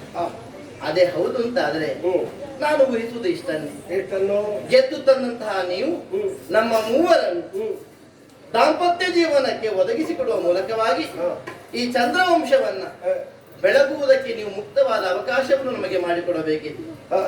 ಭೂಲರಾಮರನ್ನು ಜಯಿಸಿದಂತಹ ತೋಳ ಸಾಮರ್ಥ್ಯವನ್ನು ನಾವೆಲ್ಲವರೂ ಕಂಡವರು. ಆ ಬಾಹುಗಳಿಂದ ನಮ್ಮನ್ನು ಬಿಗಿದಪ್ಪಿ ಬಂಧಿಸಿ ಮನ್ಮಥ ಸುಖವನ್ನು ಉಣಬಡಿಸಿ ಆ ಮೂಲಕವಾಗಿ ನಮ್ಮ ಹೆಂಡತನವನ್ನು ತಾಯ್ತನದ ಮೂಲಕ ಸಾರ್ಥಕಪಡಿಸುವುದಕ್ಕೆ ಅವಕಾಶವನ್ನು ಒದಗಿಸಿಕೊಡಬೇಕಿತ್ತು. ಅದಲ್ಲ, ಅದಕ್ಕಿಂತ ತೀವ್ರವಾದ ಭಿನ್ನವಾದ ವ್ಯಕ್ತಿತ್ವವನ್ನು ನೀವು ಪ್ರಕಟಪಡಿಸುತ್ತಾ ಇದ್ದೀರಿ. ತಮ್ಮನಾದ ವಿಚಿತ್ರ ವೀರ್ಯನನ್ನು ಮದುವೆಯಾಗುವಲ್ಲಿ ನಿಮಗೆ ಮನಸ್ಸುಂಟೆ. ಅದೇ ಹೌದು ಅಂತಾದ್ರೆ ಪ್ರಪಂಚದಲ್ಲಿ ಯಾವನಾದರೂ ಸರಿ ತಾನು ಗೆದ್ದು ತಂದ ಪಾರಿತೋಷಕವನ್ನು ಇನ್ನೊಬ್ಬನಿಗೆ ಹಸ್ತಾಂತರಿಸುವ ಕ್ರಮ ಉಂಟೆ? ಅಥವಾ ತಾವು ಜನಿಸಿದಂತಹ ಈ ಪವಿತ್ರವಾದ ಚಂದ್ರವಂಶದಲ್ಲಿ, ಈ ಕುರುವಂಶದಲ್ಲಿ, ಈ ಪೂರ್ವದಲ್ಲಿ ಆಳಿ ಬೆಳಗಿದಂತಹ ನೃಪರು ಈ ಬಗೆಯ ವ್ಯವಹಾರವನ್ನು ಆಚರಿಸಿದವರಿದ್ದಾರೆ. ನಮ್ಮನ್ನು ಮದುವೆಯಾಗುವುದಕ್ಕಿಲ್ಲ ಅನ್ನುವ ಉದ್ದೇಶವೇ ನಿಮ್ಮದಾಗಿತ್ತು ಅಂತಾದ್ರೆ ನಮ್ಮನ್ನು ಈವರೆಗೆ ಕರೆತರುವಂತಹ ತೀರ್ಮಾನಕ್ಕೆ ನೀವು ಮನಸ್ಸು ಮಾಡುವ ಅನಿವಾರ್ಯತೆ ನಿಮಗೆ ಏನಿತ್ತು? ಆದ್ದರಿಂದಲೇ ನಿಮ್ಮಲ್ಲಿ ಕೇಡು ಭೀಷ್ಮಾಚಾರ್ಯ ಭಿನ್ನಪವ ನಮ್ಮನ್ನು ನುಡಿಸಿದ್ದೀರಿ, ಮಧುರತೆಯಿಂದ ಕಂಡಿದ್ದೀರಿ. ತಾಯಂದಿರೇ ಅಮ್ಮಂದಿರೇ ಹೀಗೆ ಬನ್ನಿ ಅಂತ ಹೇಳಿದರೆ ಸರಸಿಜಾಂಬಕಿಯರೆನ್ನುವ ಹಾಗೆ ನಮ್ಮನ್ನು ಉದ್ಘೋಷಿಸುವ ಮುಕ್ತವಾದ ಹೃದಯದಲ್ಲಿ ನಾನು ಕೇಳಿದ ಪ್ರಶ್ನೆಗಳಿಗೆ, ನನ್ನ ಕುತೂಹಲಗಳಿಗೆ ಉತ್ತರ ಸಿಕ್ಕಿತು ಅನ್ನೋ ನಿರೀಕ್ಷೆ ಇದೆ, ವಿಶ್ವಾಸವಿದೆ. ಆದ್ದರಿಂದಲೇ ನನ್ನ ಈ ಬಗೆಯನ್ನ ಶಮನಗೊಳಿಸಬೇಕು. ಅಮ್ಮ, ನೀ ಕೇಳಿದ ಎಲ್ಲಾ ಪ್ರಶ್ನೆಗಳಿಗೂ ನಾವು ಉತ್ತರ ಕೊಡಬೇಕಾದ ಬಾಧ್ಯತೆ ಉಳ್ಳವ ಅಂತ ನನಗೆ ಕಾಣುವುದಿಲ್ಲ. ಹಾಗಾದ್ರೆ ನೀನು ಕೇಳಿದ ಪ್ರಶ್ನೆಗಳಲ್ಲಿ ಮುಖ್ಯವಾದಂತಹ ವಿಷಯಗಳು ಯಾವುದು? ಹೆಣ್ಣಾಗಿ ನೀನು ಭಾವಿಸುತ್ತಿರುವಂತಹ ವಿಷಯ ಕೆಲವೊಂದು ಸರಿ ಇದೆ. ಈಗ ಒಂದು ಭಾಷಣದ ಸ್ಪರ್ಧೆಯಲ್ಲಿ ಗೆದ್ದವರಿಗೆ ಪಾರಿತೋಷಕ ಅಂತ ಒಂದು ಸ್ಪರ್ಧೆ ಏರ್ಪಾಡಾಗ್ತದೆ. ಭಾಷಣದ ಸ್ಪರ್ಧೆಯೇ ಸರಿಯಲ್ಲ ಅಂತ ಒಬ್ಬ ಭಾಷಣ ಮಾಡುವಾಗ ನಿಮ್ಮದ್ದು ಒಳ್ಳೆದಾಗಿದೆ ಅಂತ ಪಾರಿತೋಷಕ ಕೊಟ್ರೆ ಅವ ಭಾಷಣ ಸ್ಪರ್ಧೆಯಲ್ಲಿ ಗೆದ್ದವ ಅಂತ ಆಗ್ತದ? ಹಾಗೆ ಹಾಗೆ ನಾನು ಪಣದಲ್ಲಿ ಗೆದ್ದದ್ದಲ್ಲ, ಪಣವೇ ಸರಿ ಇಲ್ಲ ಅಂತ ಹೇಳುವುದಕ್ಕೆ ಬಂದವ. ನನಗೆ ನೀವು ಸಿಕ್ಕಿದ್ದೀರಿ. ಹೇಗೆ ಸಿಕ್ಕಿದ್ದೀರಿ ಅಂತ ನಿಮಗೂ ಗೊತ್ತಿದೆ, ತಿಳಿದಿದೆ. ಹಾಗಾದ್ರೆ ತಮ್ಮ ಮದುವೆ ಆಗುವುದಿದ್ರೆ ತಮ್ಮನಿಗೆ ಬರಬಹುದಿತ್ತಲ್ಲ, ಅವಕಾಶ ಇತ್ತು. ತಮ್ಮ ಬರುವುದಕ್ಕೆ ನಿಮ್ಮಲ್ಲಿದ್ದ ಹೇಳಿಕೆ ಇಲ್ಲ. ಹೇಳಿಕೆ ಇಲ್ಲದೆ ಇದ್ದ ಜಾಗಕ್ಕೆ ಚಕ್ರವರ್ತಿ ಬಂದು ಅಪಮಾನಿತರಾಗುವುದು ಸರಿಯಲ್ಲ. ಹಾಗಾದ್ರೆ ಹೇಳಿಕೆ ಇಲ್ಲದೆ ಇದ್ದ ಜಾಗಕ್ಕೆ ನಾನು ಯಾಕೆ ಬಂದೆ? ಬರಬಹುದೇ? ಹಸ್ತಿನಾವತಿಯ ಸಂಧಿ ವಿಗ್ರಹಿಯಾದ ನಾನು ಹಸ್ತಿನೆಯ ಮಾನದ ಹಿತ ಸಂರಕ್ಷಣೆಯ ನೆಲೆಯಿಂದ ನಾನಲ್ಲಿಗೆ ಬರಬೇಕಾಯಿತು. ಬಂದ ನಾನು ಹೆಣ್ಮಕ್ಕಳಾದ ನಿಮ್ಮ ಜೀವನ ಸ್ಥಿತಿಯನ್ನು ಕಂಡು ನಿಮಗೊಂದು ನೆಲೆಬೆಲೆಯನ್ನು ಕಲ್ಪಿಸುವುದಕ್ಕೆ ಯೋಗ್ಯ ವನಿತೆಯರಾದ ನಿಮಗೆ ವರನಾಗಿ ನನ್ನ ತಮ್ಮ ಅಂತ ನಾನು ಆಯ್ಕೆ ಮಾಡಿದ್ರೆ ಇಬ್ಬರು ಒಪ್ಪಿದ್ದೀರಿ, ಒಬ್ಬಳಾದ ನೀನು ಒಪ್ಪಲಿಲ್ಲ. ನಾನೇ ನನ್ನದಾಗಿರುವಂತಹ ತೋಳಲ್ಲಿ ನಿಮ್ಮನ್ನು ತುಂಬಿಸಿಕೊಂಡು ಮನ್ಮಥ ಕೇಳಿಯಲ್ಲಿ ಸಂತೋಷ ಪಡಿಸುವುದು ಬಿಟ್ಟು ಗೆದ್ದು ತನ್ನ ನೀವು ವರಿಸತಕ್ಕದ್ದು, ವರಿಸದೆ ಮತ್ತೊಬ್ಬರಿಗೆ ಕೊಡುವುದು ಸರಿಯೇ? ಹಾಗಾದ್ರೆ ವರಿಸದೆ ಇರುವುದಕ್ಕೆ ಕಾರಣ ಅದು ಮುಖ್ಯ ಅಲ್ಲ. ಈಗ ವರಿಸದೇ ಇರುವುದಕ್ಕೆ ಮುಖ್ಯ ಕಾರಣ ಹೇಳ್ತೇನೆ ನಾನು. ಅದರಲ್ಲಿ ಬರುವ ಉಪಪ್ರಶ್ನೆಗಳು ಉಂಟಲ್ಲ. ಗೆದ್ದ ನೀವು ಮತ್ತೊಬ್ಬರಿಗೆ ಕೊಡುವುದು ಸರಿಯೇ? ಹಸ್ತಾಂತರಿಸಬಹುದೇ? ಅಣ್ಣನಾದವ, ಅಪ್ಪನಾದವ, ಹಿರಿಯನಾದವ ತಮ್ಮ ಕಿರಿಯರಿಗೆ ಹೆಣ್ಣನ್ನು ನೋಡಿ ಮದುವೆ ಮಾಡುವುದು ಒಂದು ಕ್ರಮವೇ. ಅಷ್ಟಾಂಗ ವಿವಾಹ ವಿಧಿಗಳಲ್ಲಿ ಬ್ರಾಹ್ಮ ವಿಧಿ ಹಾಗೆ. ಹಾಗೆ ನನ್ನ ತಮ್ಮನಿಗೆ ನಾನು ಆರಿಸಿ ತಂದಿರುವ ಹೆಣ್ಣು ಸೂಕ್ತ. ಮತ್ತೆ ಇದಕ್ಕಿಂತ ಮೊದಲು ನಡೆದಿದೆಯೋ ನಡೀಬೇಕು ಅಂತ ಇಲ್ಲ. ಕೆಲವು ಸಲ ಕುಟುಂಬದಲ್ಲಿ ಪ್ರಭಾವಿ ವ್ಯಕ್ತಿಯೊಬ್ಬ ಮಾಡಿದ ಕೆಲವೊಂದು ವಿಷಯಗಳು ಮತ್ತಿನವರಿಗೆ ಅನುಸರಣಾ ಯೋಗ್ಯವಾಗ್ತದೆ. ಅದು ಶಾಸ್ತ್ರ ವಿರುದ್ಧವಲ್ಲ. ಒಬ್ಬ ಆಚಾರ ತಿಳಿದಂತಹ ಒಬ್ಬ ಆತ ಒಂದು ವಿಷಯವನ್ನು ಮಾಡಿದ್ರೆ ಅದರಲ್ಲಿ ಏನೂ ದೋಷ ಕರ್ಮಗಳಿಲ್ಲ ಅಂತ ಇದ್ರೆ ಆ ಮನೆತನದಲ್ಲಿ ಹುಟ್ಟಿದ ಕಿರಿಯರು ಅದನ್ನು ಅನುಸರಿಸ್ತಾರೆ. ಈ ದೊಡ್ಡ ದೊಡ್ಡ ಅರ್ಥಗಳೆಲ್ಲ ಕೆಲವೊಂದು ವಿಷಯವನ್ನು ಅನುಸರಿಸಿದ ಹಾಗೆ ಅಥವಾ ಮಹಾತ್ಮರಾಡಿದಂತಹ ನುಡಿಗಳಿಗೆ ಅರ್ಥಗಳು ಉತ್ಪತ್ತಿಯಾಗುವ ಹಾಗೆ ಈ ವಿಷಯವು ಸೇರ್ಪಡೆಯಾಗ್ತದೆ. ತಂದ ನಾನು ಯಾಕೆ ವರಿಸುವುದಿಲ್ಲ ಎನ್ನುವುದು ಮುಖ್ಯವಾದ ಪ್ರಶ್ನೆ. ಸರಸಿ ಜಾನನೇ, ಸರಸಿ ಜಾನನೆ ಕೇಳು ಬೀಳುವೆನು,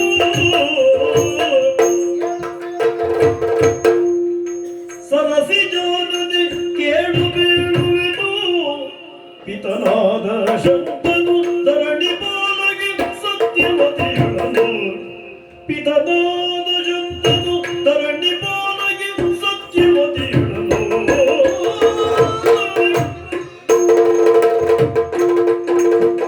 ತರುವ ಕಾಲದ ಅವಳ ಬಿದ ಕಂದರನ ಬಳಿಯು ಗೈದ ಶಬದವ,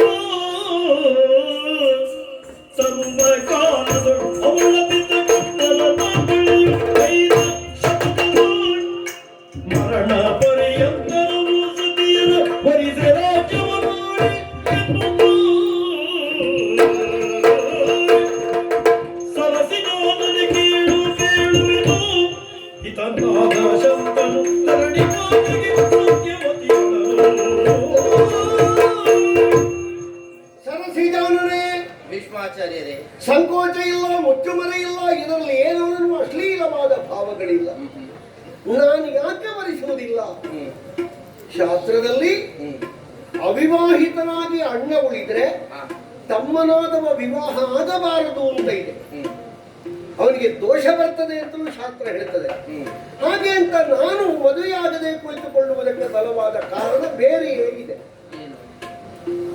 ಈಗ ನೀವು ಅಂತಃಪುರದಲ್ಲಿ ಇದ್ದೀರಲ್ಲ, ಸತ್ಯವತಿ ದೇವಿಯವರು, ಅವರಿಗೆ ಸಾಧಾರಣ ನನ್ನಷ್ಟೇ ಪ್ರಾಯ. ಆದ್ರೂ ನಮ್ಮ ಚಿಕ್ಕಮ್ಮ ನನ್ನ ತಂದೆಯವರ ಎರಡನೇ ಹೆಂಡತಿ, ನನ್ನ ಅಪ್ಪನ ಹೆಂಡತಿ ಚಿಕ್ಕಮ್ಮ ನನಗೆ. ಅವರನ್ನು ತರುವ ಹೊತ್ತಿನಲ್ಲಿ ಒಂದು ಮಹಾ ಭಾಷೆಯನ್ನು ನಾನು ಮಾಡಬೇಕಾದ ಸನ್ನಿವೇಶ ಸೃಷ್ಟಿಯಾಯಿತು. ಏನದು? ಅವಳು ಬೆತ್ತರಾಜನಿಂದ ಪಾಲಿಸಲ್ಪಟ್ಟವಳು. ಬೆತ್ತರಾಜನ ಮಗಳಲ್ಲ, ಉಪರಿಚರ ವಸು ಎನ್ನುವವನಿಗೆ ಹುಟ್ಟಿದ ಮಗಳು, ಬೆತ್ತನಿಂದ ಪಾಲಿಸಲ್ಪಟ್ಟವಳು. ಕಂದರ ಅಂತ ಅವಳ ಸಾಕಪ್ಪನ ಹೆಸರು. ನಮ್ಮಪ್ಪಯ್ಯ ನಮ್ಮ ಅಮ್ಮನಿಂದ ವಿಚ್ಛೇದನವನ್ನು ಹೊಂದಿದ್ದು.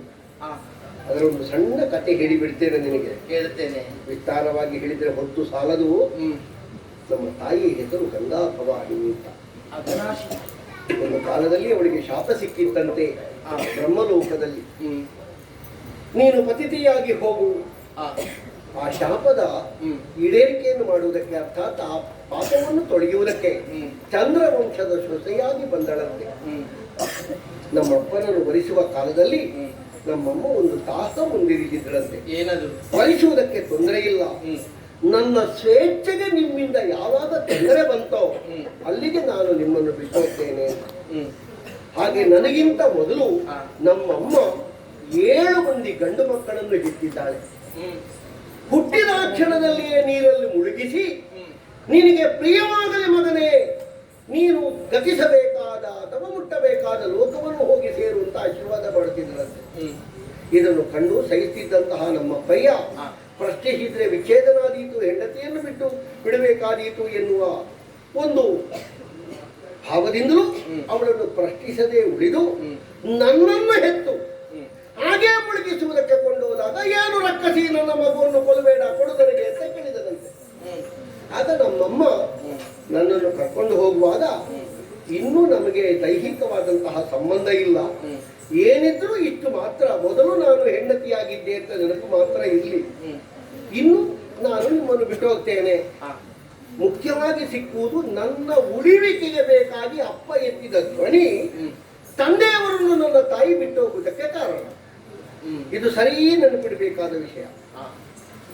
ಅಮ್ಮ ಇಲ್ಲದೆ ಇನ್ನೂ ಜಮೂರವನ್ನು ಉಳಿಸಿಕೊಂಡಿರುವಂತಹ ತಂದೆಯವರು ಹೀಗೆ ಕಾಳಿಂದಿ ನದಿಯ ತೀರದಲ್ಲಿ ಹೋಗುತ್ತಿರುವಾಗ ಇದೇ ಸತ್ಯವತಿ ದೇವಿಯವರನ್ನು ನೋಡಿದ್ರಂತೆ. ಅವಳಲ್ಲಿ ಕೇಳಿದಾಗ ಅವಳು ತಂದೆಯವರ ಅಧೀನದಲ್ಲಿ ನಾನಿದ್ದೇನೆ, ನಮ್ಮ ಅಪ್ಪ ಒಪ್ಪಿದ್ರೆ ಆದೀತು ಅಂತ ಹೇಳುವಾಗ ಅಪ್ಪನಾದ ಕಂದರಲ್ಲಿಯೂ ನಮ್ಮ ಅಪ್ಪ ಕೇಳಿದ್ರಂತೆ. ಅವ ಹೇಳಿದ್ದೊಂದೇ, ಯಾರೋ ಒಬ್ಬರು ಜ್ಯೋತಿಷಿಯ ಹೇಳಿದ್ದಾರೆ, ನನ್ನ ಮಕ್ಕಳ ಹೊಟ್ಟೆಯಲ್ಲಿ ಹುಟ್ಟುವ ಮಕ್ಕಳಿಗೆ ಸಾಮ್ರಾಜ್ಯ ಸಿಗ್ತದೆ, ನಿಮಗೆ ಮೊದಲೇ ಒಬ್ಬ ಮಗ ಇದ್ದಾನೆ, ಆದ ಕಾರಣ ನನ್ನ ಮಗಳನ್ನು ನಿಮ್ಮ ಮನೆಗೆ ಸೊಸೆಯಾಗಿ ಕೊಡುವುದಿಲ್ಲ. ಒಂದೇ ಮಾತು. ನಮ್ಮ ಅಪ್ಪಯ್ಯ ಒಳಮನೆ ಸೇರಿ ದುಃಖಿತರಾಗಿದ್ರು.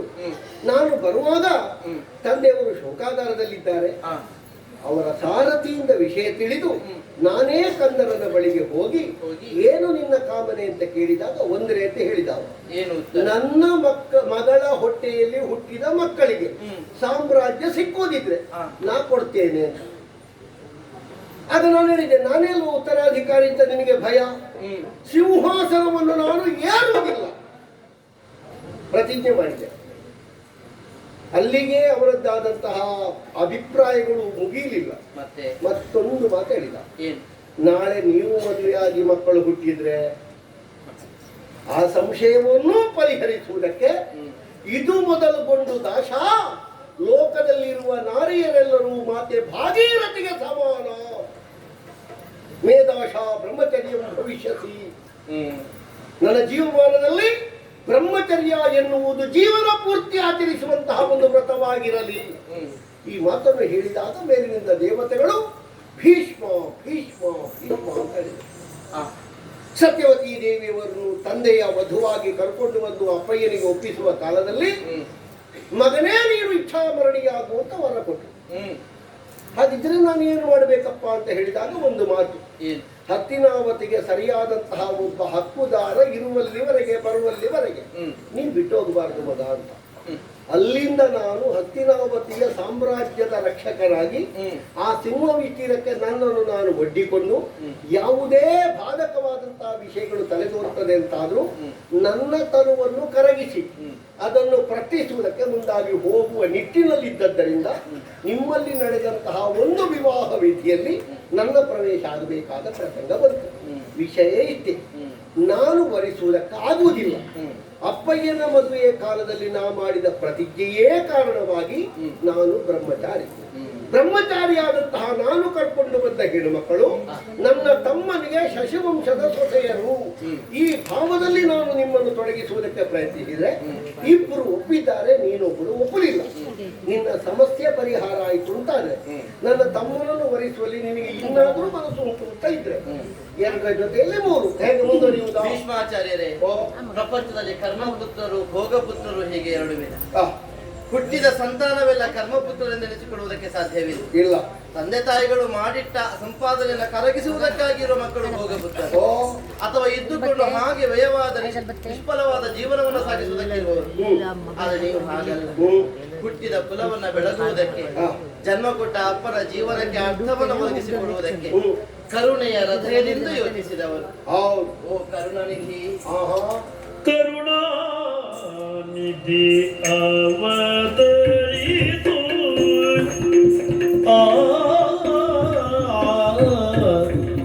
ಕರುಣಾನಿಧಿ ಅವತರಿಸು ಸರ್ವಜ್ಞ ನೀನು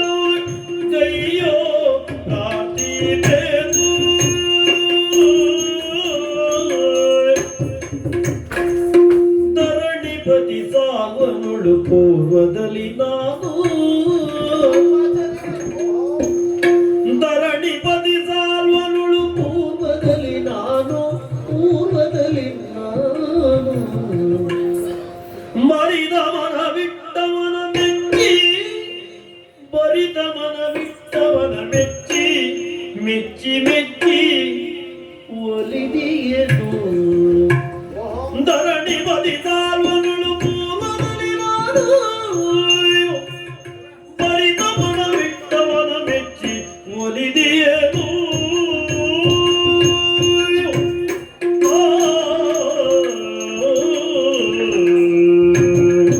ಆಚಾರ್ಯರೇ, ಬಿಂದು ಒಂದು ಮೈ ಮೇಲೆ ಬೀಳಲಿಕ್ಕೆ ಬ್ರಹ್ಮಹತ್ಯಾ ಶಾಪಂ ಪೋಪುದು ಎಂಬಲ್ಲಿಗೆ ದೇವನದಿಯಾದ ಗಂಗೆ ಎಷ್ಟು ಪವಿತ್ರಳು ಪಾವನಳು ಅನ್ನುವುದನ್ನು ಅರ್ಥ ಮಾಡಿಕೊಳ್ಳುವುದಕ್ಕೆ ಸಾಧ್ಯ ಉಂಟು. ಸರಿ. ಸ್ವರ್ಗದಲ್ಲಿ ಮಂದಾಕಿನಿ, ಭೂಲೋಕದಲ್ಲಿ ಭಾಗೀರಥಿ, ಪಾತಾಳದಲ್ಲಿ ಭೋಗವತಿ ಪರಮ ಪಾವನವಾದ ಗಂಗಾಮಾತೆ.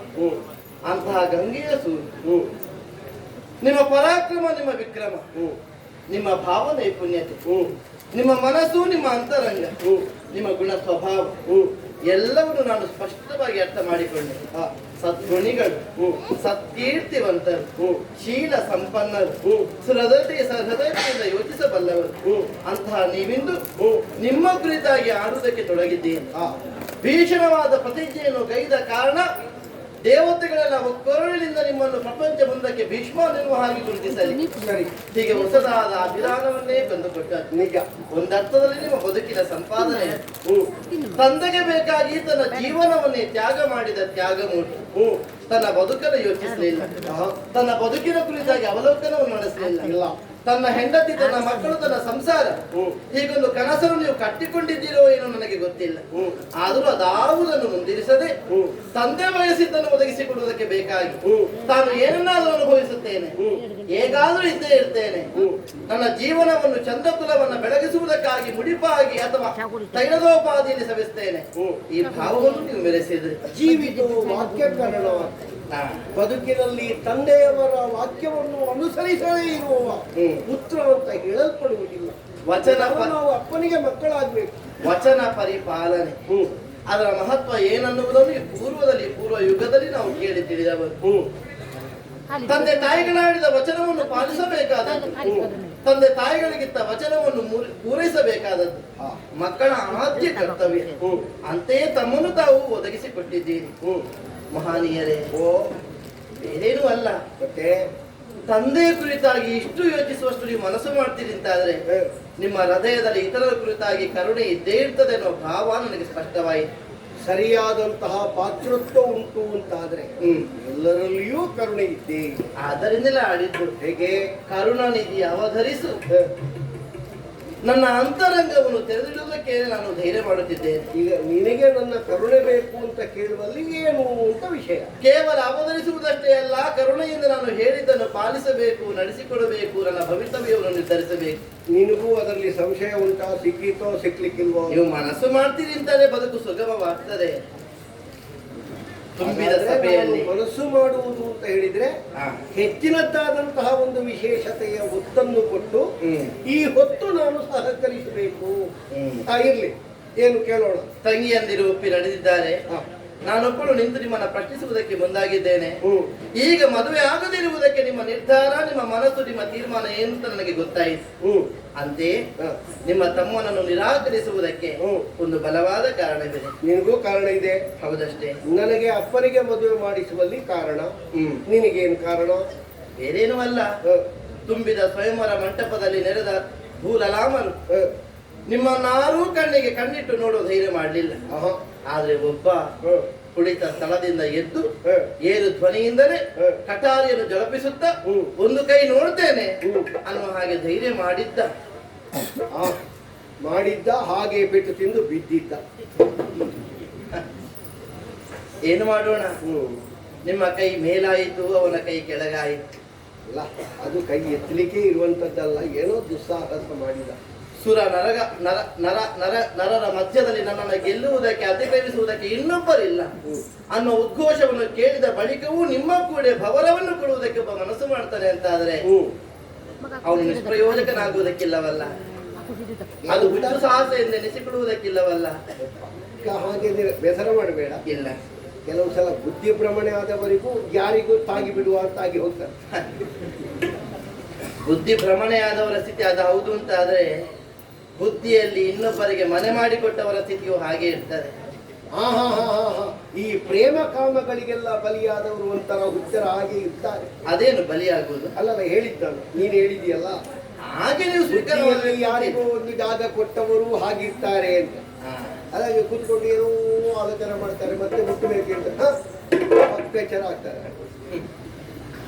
ನನ್ನ ಸ್ಥಿತಿಯು ಹಾಗೆ ಹೇಳಿದ್ದು ನಾನು ಬಲಿಯಾಗ್ತೇನೆ ಅಂತ ಅಲ್ಲ, ತೊಂದರೆ ಇಲ್ಲ. ಬಲಿಯಾಗಬಾರದು ಅನ್ನೋ ಉದ್ದೇಶದಿಂದ ಆಡುವುದಕ್ಕೆ ತೊಡಗಿದ್ದು. ಶೃಂಗಾರದ ಪುಟಗಳನ್ನು ಗುರುಮಠದಲ್ಲಿ ಓದಿದ್ದೇನೆ. ಪ್ರಯೋಗಕ್ಕಾಗುವಾಗ ನಮಗೆ ಹೀಗೆ ವಿಷಯ ಆಯಿತು. ನಮಗೆ ಗೊತ್ತಿಲ್ಲದ ವಿಷಯ ಅಲ್ಲ, ಅನುಷ್ಠಾನದಲ್ಲಿ ಇಲ್ಲದೆ ಇರುವ ವಿಷಯ ಅಷ್ಟೇ. ಆಚಾರ್ಯರೇ, 4 ವೇದಗಳನ್ನು 6 ಶಾಸ್ತ್ರಗಳನ್ನು ಪುರಾಣಾದಿಗಳನ್ನು ತಿಳಿದವರು, ಸರಿಯಾಗಿ ಕರಗತ ಮಾಡಿಕೊಂಡವರು, ಶಾಸ್ತ್ರ ಸಂಪನ್ನರು, ವಿವೇಕದಿಂದ ಇನ್ನೊಬ್ಬರ ಅಂತರಂಗವನ್ನು ಗ್ರಹಿಸಿ ಹೀಗೆ ಮುಂದುವರಿಯತಕ್ಕದ್ದು ಅನ್ನುವುದನ್ನು ಸೂಚಿಸುವುದಕ್ಕೆ ಯೋಗ್ಯತೆಯನ್ನು ಹೊಂದಿರುವವರು. ಆದ್ದರಿಂದ ನನ್ನ ಬದುಕಿಗೊಂದು ನಿಮ್ಮ ಮೂಲಕ ದಾರಿ ಸಿಗ್ತದನ್ನುವ ವಿಶ್ವಾಸದಿಂದ ನಾನು ಆಡುವುದಕ್ಕೆ ತೊಡಗಿದ್ದೆ. ಈಗ ನೀನು ದಾರಿಯಲ್ಲಿಲ್ವಾ? ದಾರಿಯಲ್ಲಿ ತಪ್ಪಿದ್ದೇನೆ, ಮತ್ತೆ ದಾರಿಗೆ ಬರುವ ಪ್ರಯತ್ನವನ್ನು ಮಾಡುವುದಕ್ಕಿದ್ದೇನೆ. ನೋಡುವ, ತಪ್ಪಿದ್ದೇನೋ ಇನ್ನಾರು ತಪ್ಪಿಸಿದ್ದಾರೋ ಗೊತ್ತಿಲ್ಲ. ದಾರಿಗೆ ಬದಿಯಲ್ಲೇ ಇದ್ರೆ ದಾರಿಗೆ ತರ್ಲಿಕ್ಕೆ ಸುಲಭ. ಆ ದಾರಿ ಬಿಟ್ಟು ಬಹಳ ದೂರ ಇದ್ರೆ ತರ್ಲಿಕ್ಕೆ ಸ್ವಲ್ಪ ಕಷ್ಟ ಆಗುತ್ತಿದ್ರೆ ತರುವ. ದೂರದ ಪ್ರಯಾಣ ನೀವು ಸ್ವಲ್ಪ ಅದನ್ನು ಸುಗಮವಾಗಿರ್ತೀರ ಅನ್ನೋ ವಿಶ್ವಾಸ ನನಗುಂಟು. ಮತ್ತೆ ಭೂಮಿ ಉರುಟಾಗಿದೆ ಅಂತ ತಿಳಿದ್ರೆ ಹೊರಟ ಜಾಗದಿಂದ ಎಷ್ಟು ನಡೆದ್ರು ಬಂದು ತಲುಪುದು ಅಲ್ಲಿಗೆ ಸ್ವಲ್ಪ ದಿನ ಹೆಚ್ಚಾಗಿತ್ತು, ಬಿಟ್ರೆ ಬೇರೆ ಎಲ್ಲಿಗೂ ಹೋಗುತ್ತಿಲ್ಲ. ಅದೇ ಹೌದು ಅಂತಾದ್ರೆ ನಾನು ಹೊರಟಲ್ಲಿಂದಲೇ ಆರಂಭಿಸ್ತೇನೆ. ಮದುವೆ ಮುನ್ನಾ ದಿವಸ ಕಾಶಿಯ ಗಂಗಾ ತೀರದಲ್ಲಿ ಸಾಧು ಭೂಪತಿಯನ್ನು ನಾನು ಕಂಡಿದ್ದೆ. ನೀವು ಮೊದಲನೇ ದಿವಸ ಅಲ್ಲಿಗೆ ಯಾಕೆ ಬಂದದ್ದು? ಅದು ಜಲಕೇರಿ ಆಡುವಂತ ಹೋದದ್ದು. ಈ ಬ್ರಾಹ್ಮಣರ ಮದುವೆಯಲ್ಲೆಲ್ಲ ತರಕಾರಿ ಹಚ್ಚುವುದಕ್ಕಿಂತ ಮುನ್ನಾ ದಿನ ಬರ್ತಾರೆ. ಹಾಗೆ ಇವರಿಗೆ ಏನಾದರೂ ತರಕಾರಿ ಕೊಯ್ಲಿಕ್ಕಿಂತ ಹಾಗಲ್ಲ, ಮತ್ತೆ ನಾವು ಕಾಳಿಕಾ ಪೂಜೆಗಾಗಿ ತೆರಳಿದವರು. ನೀವು ಹೋಗಿ, ನಿಮ್ಮ ಊರು, ನೀವು ಹೋಗಬಹುದು. ಅವ ಯಾಕೆ ಬಂದದ್ದು? ಕಾಶಿ ವಿಶ್ವನಾಥನ ದರ್ಶನವನ್ನು ಮಾಡಿ ಬಂದವರು. ಆದ್ರೆ ಅವನು ಬಂದಿದ್ದ, ಅವನ ಕಿವಿಗೆ ಸ್ವಯಂವರದ ವಿಷಯ ಬಿದ್ದಿತ್ತೋ ಏನು, ಇರ್ಲಿ. ಪರಸ್ಪರ ಮುಖಾಮುಖಿಗಳಾದೆವು, ಅಂತರಂಗ ವಿನಿಮಯವಾಯಿತು, ಭಾವದಿಂದ ಮೆಚ್ಚಿಕೊಂಡೆವು. ಓಹೋ, ಒಬ್ಬರಿಗೂ ಇನ್ನೊಬ್ಬರಿಗಾಗಿ ಬೇಕು ಬೇಕು ಅನ್ನೋ ಭಾವದಿಂದ ತೊಡಗಿಸಿಕೊಂಡೆವು. ಪ್ರೇಮ ಅಂಕುರಿಸಿತು, ಹೃದಯ ಮಿಡಿಯುವುದಕ್ಕೆ ಆರಂಭಿಸಿತು. ಒಂದು ರೀತಿಯಲ್ಲಿ ಪ್ರೇಮ ಪ್ರಸಂಗ. ಮನಸ್ಸಿನಿಂದಲೇ ಅವನನ್ನು ಪತಿಯನ್ನಾಗಿ ಸ್ವೀಕರಿಸಿದ್ದೇನೆ. ಅವನನ್ನೇ ವರಿಸುವುದಕ್ಕಿದ್ದೇನೆ ಅನ್ನುವ ಹಾಗೆ ಪೂರ್ವದಲ್ಲಿ ನಾನು ಅವನಿಗೆ ಭಾಷೆ ಕೊಟ್ಟಿದ್ದೇನೆ. ಹೆಚ್ಚೇಕೆ, ನಾಳೆ ನನುಜೆಯರ ಮತ್ಪಿತ ಯಾರಿಗಿತ್ತ ರೀಯಲಿ ನಾನು ನಿನ್ನನ್ನೇ ಓಲೈಸಿ ವರಿಸುವೆನು ಅನ್ನುವ ಹಾಗೆ ಭಾಷೆಯ ಮಾತುಗಳನ್ನಾಡಿ ಆ ಬಳಿಕ ನನ್ನ ಅಂತಃಪುರವನ್ನು ಸೇರಿದವಳು. ಒಂದು ವಿಷಯ, ಈಗ ನಾಳೆಯ ದಿವಸ ನಿನ್ನ ತಂಗಿಯಂದಿರನ್ನು ಅಪ್ಪ ಯಾರಿಗೆ ಬೇಕಾದರೂ ಕೊಡುವುದು ಅಂತ ಹೇಳಿದ್ರೆ ಹೇಗೆ? ಅಲ್ಲ, ಗೆದ್ದವನಿಗೆ ಯಾರಿಗೆ ಬೇಕಾದ್ರೂ ಕೊಡಿ, ನೀನು ಗೆಲ್ಲಬಹುದು ಅಥವಾ ಸೋಲಬಹುದು. ಅಲ್ಲ, ಗೆದ್ದವರಿಗೆ ನಿನ್ನ ತಂಗಿಯಂದಿರು ಹೋಗ್ತಾರೆ ಅಂತ ಆದ್ರೆ ಅದು ಹೌದು. ಗೆದ್ದವರು ನಿನ್ನನ್ನು ಬಿಟ್ಟು ಹೋಗ್ತಾರಾ? ಅದು ಹೋಗ್ಲಿಕ್ಕಿಲ್ಲ. ಈಗ ನಿನ್ನ ಅಪ್ಪನ ಫಲ ಹೇಗೆ? 3 ಮಂದಿಗಳನ್ನು ಒಬ್ಬನಿಗೆ ಕೊಡುವುದು. ಎಲ್ಲರನ್ನೂ ಗೆದ್ದಾತ ಒಬ್ಬ ವ್ಯಕ್ತಿಗೆ ನೀವು 3 ಮಂದಿಗಳು ಸಮರ್ಪಿತ.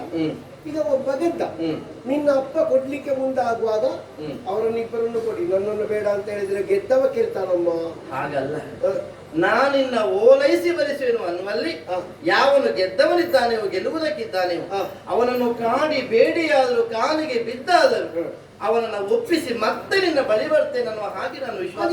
ನಿನಗೆ ಸುಲಭದ ದಾರಿ ಇತ್ತಲ್ಲ, ಏನು? ತಂಗಿಯಂದಿರು ಮಾತ್ರ ಸ್ವಯಂವರದ ಮಂಟಪದಲ್ಲಿ ನಿಲ್ಲುವುದು, ನೀನೊಬ್ಬಳು ಹೊರಗೆ ನಿಲ್ಲುವುದು. ತಂದೆ ಮುನ್ನಗೈದ ತೀರ್ಮಾನ. ತಪ್ಪನ್ನ ದೇಶದ ಅವನಿಪಾಲಕರಿಗೆ ಕರೆ ಕೊಟ್ಟಾಗಿದೆ, ಆಮಂತ್ರಣ ಕಳುಹಿಸಿದ್ದಾಗಿದೆ. ತುಂಬಿದ ಸಭೆಯಲ್ಲಿ ತಂದೆ ತಲೆ ಕೆಳಗೆ ಮಾಡಿ ನಿಲ್ಲುವ ಸ್ಥಿತಿಯನ್ನು ಮಗಳಾಗಿ ನಾನು ತಂದುಕೊಡಬಹುದೇ? ಈಗ ಮತ್ತೆ ಆದ್ರೂ ಕೆಳಗೆ ಆಗುದಲ್ವಾ? ಈಗ ಬೇರೆಯವರು ಗೆದ್ದು ಎಲ್ಲರನ್ನು ಕೊಂಡು ಹೋಗುವಾಗ ನೀನು ಅವನ ಕಾಲಿಡುವಾಗ ನಿನ್ನ ಅಪ್ಪನ ತಲೆ ಮೇಲೆ ಆಗ್ತದೆ, ಕೆಳಗೆ ಆಗುದಲ್ವಾ? ಅದೇ ಹೌದು ಅಂತಾದ್ರೆ ನನ್ನ 3 ಮಕ್ಕಳನ್ನು ಕೈ ಹಿಡಿದು ನನ್ನ ಕುಲಕೋಟಿಯನ್ನು ಉದ್ಧರಿಸುವಂತ ನನ್ನ ತಂದೆ ಆಡಿದಾಗ ನಮ್ಮ ಬದುಕಿಗೆ ಒಂದು ಸುಸ್ಥಿತಿಯನ್ನು ಒದಗಿಸಿಕೊಡ್ತೇನೆ ಅನ್ನೋ ವಿಶ್ವಾಸದಿಂದ ಇಲ್ಲಿಗೆ ಕರೆದಂತದ್ದಲ್ಲ. ಖಂಡಿತ ನನ್ನನ್ನು ಪಿತೃಸ್ಥಾನದಲ್ಲಿ ಕಂಡಿರುವಂತಹ ನಿನ್ನಪ್ಪ ನನ್ನ ಕೈಗೆ ಕೊಟ್ಟು ನನ್ನ ಮಕ್ಕಳಿಗೊಂದು ದಾರಿ ತೋರಿಸಬೇಕು ಅಂತ ಹೇಳುವಲ್ಲಿ 3ರದ್ದು ಒಂದೇ ದಾರಿ ಅಂತ ತಿಳಿದಿದ್ದೆ. 2ರದ್ದು ಒಂದು ದಾರಿ, 1ರದ್ದು ಬೇರೆ ದಾರಿ ಅಂತ ನನಗೆ ಗೊತ್ತಿರಲಿಲ್ಲ. ತಮ್ಮನಾದ ವಿಚಿತ್ರ ವೀರನಿಗೆ ನಮ್ಮನ್ನು ಮದುವೆ ಮಾಡಿಕೊಳ್ಳುವುದು ನಿಮ್ಮ ತೀರ್ಮಾನ ಹೌದು ಅಂತಾದ್ರೆ ಕರೆದು ನಮ್ಮ ಒಪ್ಪಿಗೆಯನ್ನು ಕೇಳಬೇಕಾದ ಸ್ಥಿತಿ ನಿಮಗೆ ಇರಲಿಲ್ಲ. ಮಾನವೀಯತೆಯ ನೆಲೆಯಲ್ಲಿ ಕೇಳಿದೆ, ಅವರು ಒಪ್ಪಿದ್ರು. ಈಗ ನೀನು ಹೇಳುವುದನ್ನು ಕೇಳುವುದಿಲ್ಲ ಅಂತಂದ್ರೆ ಅರ್ಥ ಅಲ್ಲ, ನಿನಗೆ ಬೇರೆ ಬೇರೆ ದಾರಿ ಇತ್ತಲ್ಲ.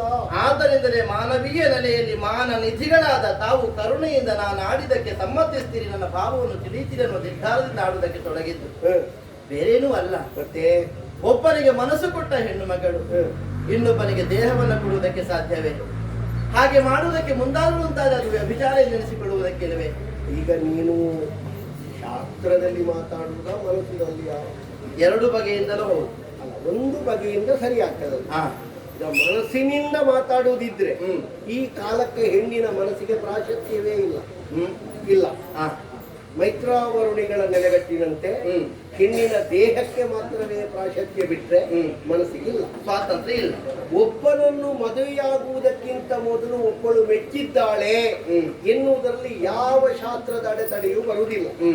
ಸಪ್ತಪದಿಯನ್ನು ತುಳಿದಾದ ಮೇಲೆ ಮಂಗಲ ಸೂತ್ರವನ್ನು ಕಟ್ಟಿ ಕರಗ್ರಹಣವನ್ನು ಮಾಡಿ ಅವ ವಧುವಾಗಿ ಸ್ವೀಕರಿಸಿದ ಮೇಲೆ ಮಾತ್ರವೇ ಅವಳಿಗೆ ಅವಳು ವಧುವಾಗ್ತಾಳೆ ಬಿಟ್ರೆ ಅದಕ್ಕಿಂತ ಮೊದಲು ಕನ್ಯಾವರಯತೆ ರೂಪಂ, ಮದುವೆಯಾಗದೇ ಇರುವ ಹೆಣ್ಣೊಬ್ಬಳು ಮದುವೆಯಾಗದೇ ಇರುವ ಗಂಡನ್ನು, ಮದುವೆಯಾದ ಗಂಡನ್ನು, ಓ ಇಂಥವ ನನಗೆ ಗಂಡನಾಗಿ ಸಿಕ್ಕುತ್ತಿದ್ದರೆ, ಇಂಥವನಿಗೆ ನಾನು ವಧುವಾಗಿ ಹೋಗುತ್ತಿದ್ದರೆ ಏನೇನು ತಪ್ಪಾಗುವುದಿಲ್ಲ. ನಾನು ಯಾಕೆ ಹೇಳುವುದಂದ್ರೆ ನಾನೊಬ್ಬ ಶಾಸ್ತ್ರವೇತ್ತನಾಗಿ ನಿನ್ನಲ್ಲಿ ಹೇಳುವುದು. ಆದ್ದರಿಂದ ಭೀಷ್ಮಾಚಾರ್ಯರು ಈಗ ನೀನು ಭಾವನಾತ್ಮಕವಾಗಿ ಮಾತಾಡಿ ಸ್ವಾಮಿ ಹೀಗೊಂದು ತಪ್ಪಾಗಿದೆ, ಇದಕ್ಕೆ ಶಾಸ್ತ್ರದಲ್ಲಿ ದಾರಿ ಉಂಟು ಅಂತ ನೀನು ಕೇಳಿದ್ರೆ ದಾರಿ ಉಂಟು.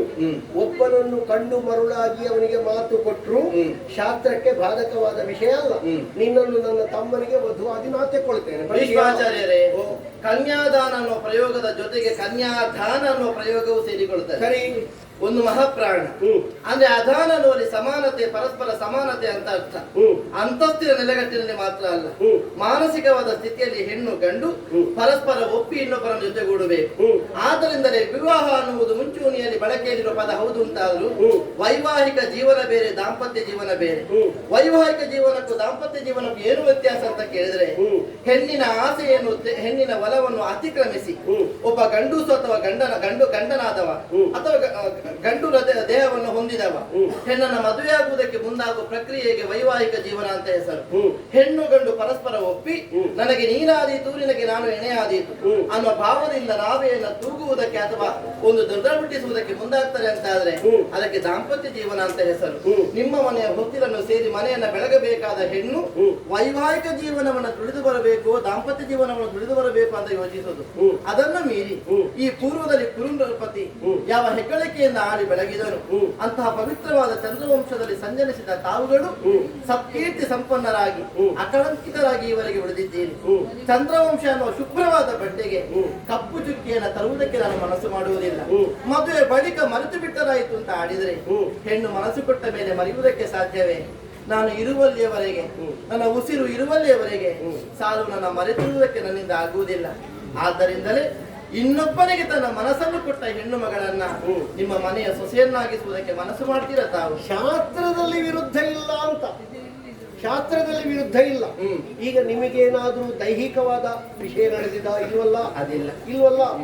ಅವನಿಂದಾಗಿ ನೀನು ಕೆಡ್ಲಿಲ್ವಲ್ಲ, ಕೇವಲ ಮನಸ್ಸು ಮಾನಸಿಕವಾಗಿ ಮಾತಿನ ಮೂಲಕ. ಮದುವೆಯಾಗುವುದಕ್ಕಿಂತ ಮೊದಲು ಹೆಣ್ಣು ಒಬ್ಬ ಗಂಡನ್ನು ಪ್ರೇಮಿಸಿದ್ರೆ ಅಪರಾಧ ಅಲ್ಲ. ಅವನಿಂದಾಗಿ ನಾವೇನಾದ್ರೂ ದೈಹಿಕವಾಗಿ ಕೆಟ್ಟರೆ ಮಾತ್ರ ವಿಷಯ ಇರುವುದು. ಕೇವಲ ಮನಸ್ಸಿನಿಂದ, ಕಣ್ಣಿನಿಂದ ಕಂಡು ಅದು ಈ ಕಾಲಕ್ಕೆ ಅಪರಾಧ ಅಲ್ಲ ಅಂತ ನಾನು ಹೇಳುದು. ಈಗ ನೀನು ನನ್ನ ತಮ್ಮನಿಗೆ ಬೇಕೇ ಬೇಕು, ತಂದದರಿಂದ ಬಿಡುವುದಿಲ್ಲ ಅಂತ ಹಠದ ಮಾತಲ್ಲ. ನಿನಗೆ ಒಪ್ಪಿಗೆ ಉಂಟು ಅಂತ ಇದ್ರೆ, ನನ್ನಲ್ಲಿ ಪರಿಹಾರ ಮಾರ್ಗವನ್ನು ಕೇಳುತ್ತಿ ಅಂತ ಇದ್ರೆ ಹೀಗೂ ಒಂದು ಪರಿಹಾರ ಉಂಟು. ಅಲ್ಲ ಈಗ ಏನು ಅಂತ ಹೇಳ್ತೀನಿ ನೀನು? ಈಗ ಸಾಲ್ವನನ್ನು ಮನಸ್ಸ ಒಪ್ಪಿದ್ದೇನೆ, ನನಗೆ ಅದು ಗೊತ್ತಾಗ್ಲಿಲ್ಲ, ನನಗೆ ಗೊತ್ತಾಗ್ಲಿಲ್ಲ.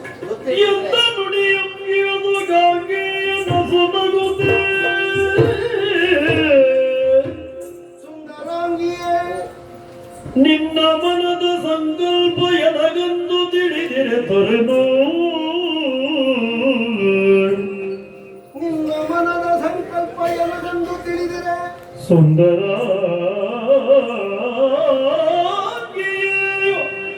ನಿನ್ನ ಮನದ ಸಂಕಲ್ಪ ಎನಗಂದು ತಿಳಿದಿರೆ ತೊರೆದು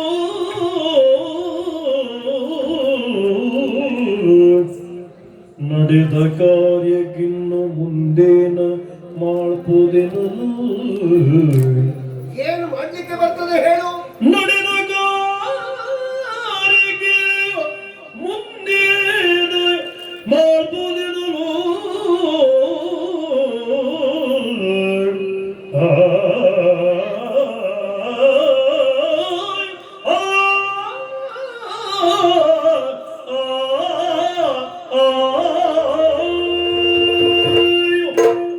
ಅಂಬಾದೇವಿ, ಆಚಾರ್ಯರೇ, ಪರೇಂಗಿತಜ್ಞನಾದ ನಾನು ಸಾಧಾರಣ ಒಬ್ಬರನ್ನು ಕಾಣುವಾಗ ಸೂಕ್ಷ್ಮವಾಗಿ ಅವರು ಹೇಗಿದ್ದಾರೆ ಅಂತ ನೋಡುವುದಕ್ಕೆ ಪ್ರಯತ್ನಿಸಿದ್ರೆ ನನಗೆ ಅರ್ಥ ಆಗದೇ ಇರುವ ಸಂಗತಿಯಲ್ಲ ಒಬ್ಬರ ಮನಸ್ಸಿನಲ್ಲಿದ್ದದ್ದನ್ನು ತಿಳಿಯುವುದಕ್ಕೆ.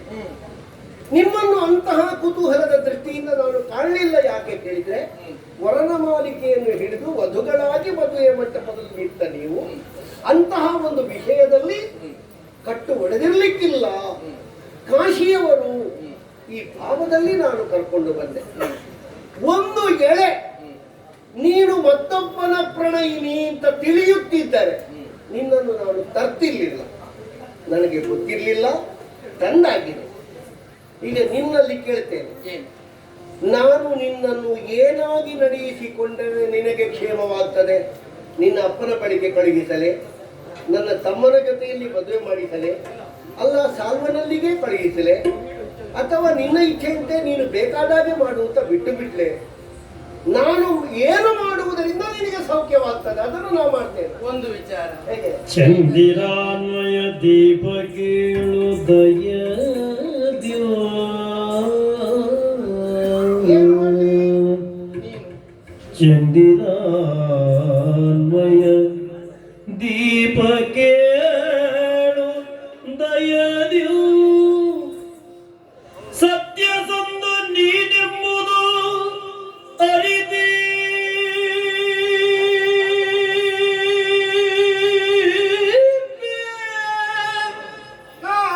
ಏನು?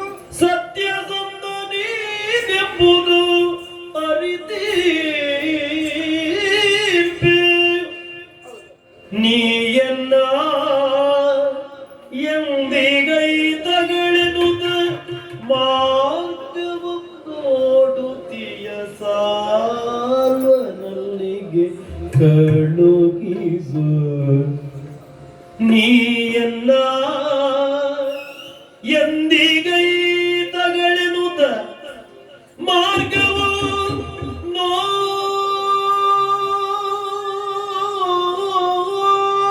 ನೋಡುತ್ತೀಯ ಸಾಲ್ವನಲ್ಲಿಗೆ ಕಳುಹಿಸು ಕಳುಹಿಸು. ಅವನು ಮಾರ್ಗದಲ್ಲೇ ಇದ್ದಾನ. ಚಂದಿರಾಯ ದೀಪ ಕೇಳು ದಯದ್ಯೋ ದಯದ್ಯೋ ದಯದ್ಯೋ.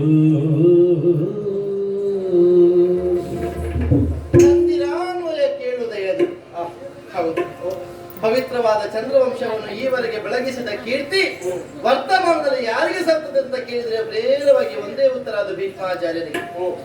ಜನ್ಮ ಕೊಟ್ಟ ತಂದೆಗೆ ಮದುವೆ ಮಾಡಿಸಿದಂತಹ ಧೀರ ವ್ಯಕ್ತಿತ್ವ, ಅದಕ್ಕಿಂತ ಮಿಗಿಲಾಗಿ ತನ್ನ ವಂಶದವರ ಕುರಿತಾದ ಕಾಳಜಿ ಅನ್ಯಥ ದುರ್ಲಭವೇ ಸರಿ. ಅಂತಹ ನಿಮ್ಮಲ್ಲಿ ದಯೆಯನ್ನು ನಿರೀಕ್ಷಿಸದೆ ಮತ್ತೆ ಯಾರು ದಯ ನಿರೀಕ್ಷಿಸುವುದಕ್ಕೆ ಸಾಧ್ಯವಿಲ್ಲ. ನನ್ನ ಅಂತರಂಗಕ್ಕೆ ನೀವು ದಯದಿಂದಲೇ ಸ್ಪಂದಿಸ್ತೀರಿ ಅನ್ನೋ ವಿಶ್ವಾಸದಿಂದ ನಾನು ಆಡಿದ್ದು. ಏನು ಮಾಡಿದರೂ ನಿನಗೆ ಹಿತವಾದೀತು. ನಾನು ಹೇಗೆ ವಿವರಿಸಬೇಕು? ನೀನು ಹುಟ್ಟಿದ ಮನೆಗೆ ಕಳುಹಿಸಿಕೊಡಬೇಕೆ, ಅಥವಾ ಸಾಲುನ ಬಳಿಗೆ ಕಳುಹಿಸಿಕೊಡಬೇಕೆ, ಅಥವಾ ಹೇಗೆ ಬೇಕು ಹಾಗೆ? ಸ್ವಾತಂತ್ರ್ಯದ ಜೊತೆಗೆ ಸ್ವೇಚ್ಛೆ. ಇಲ್ಲೇ ನಿಲ್ತೀಯ, ತಮ್ಮನನ್ನು ಮದುವೆ ಆಗ್ತೀಯಾ? ಇದು ನಿಲ್ಲಿಕ್ಕೆ ಆಗುವುದಿಲ್ಲ. ಮದುವೆ ಆಗದೆ ಇಲ್ಲಿಯೇ ನಿಲ್ತೀಯ? ಹಾಗೊಂದು ನಿನಗೆ ಬದುಕು ಕೊಡೋಣ. ಮದುವೆ ಆಗದೆ ನೀವಿದ್ದೀರಿ, ನಿಮ್ಮ ಜೊತೆಗೆ ಮದುವೆ ಆಗದೆ ಇನ್ನೊಂದು ದೇಹ ಅಂತ ಏನಿಲ್ಲ, ನಮಗೇನು ಅಪವಾದ ಬರುವುದಿಲ್ಲ.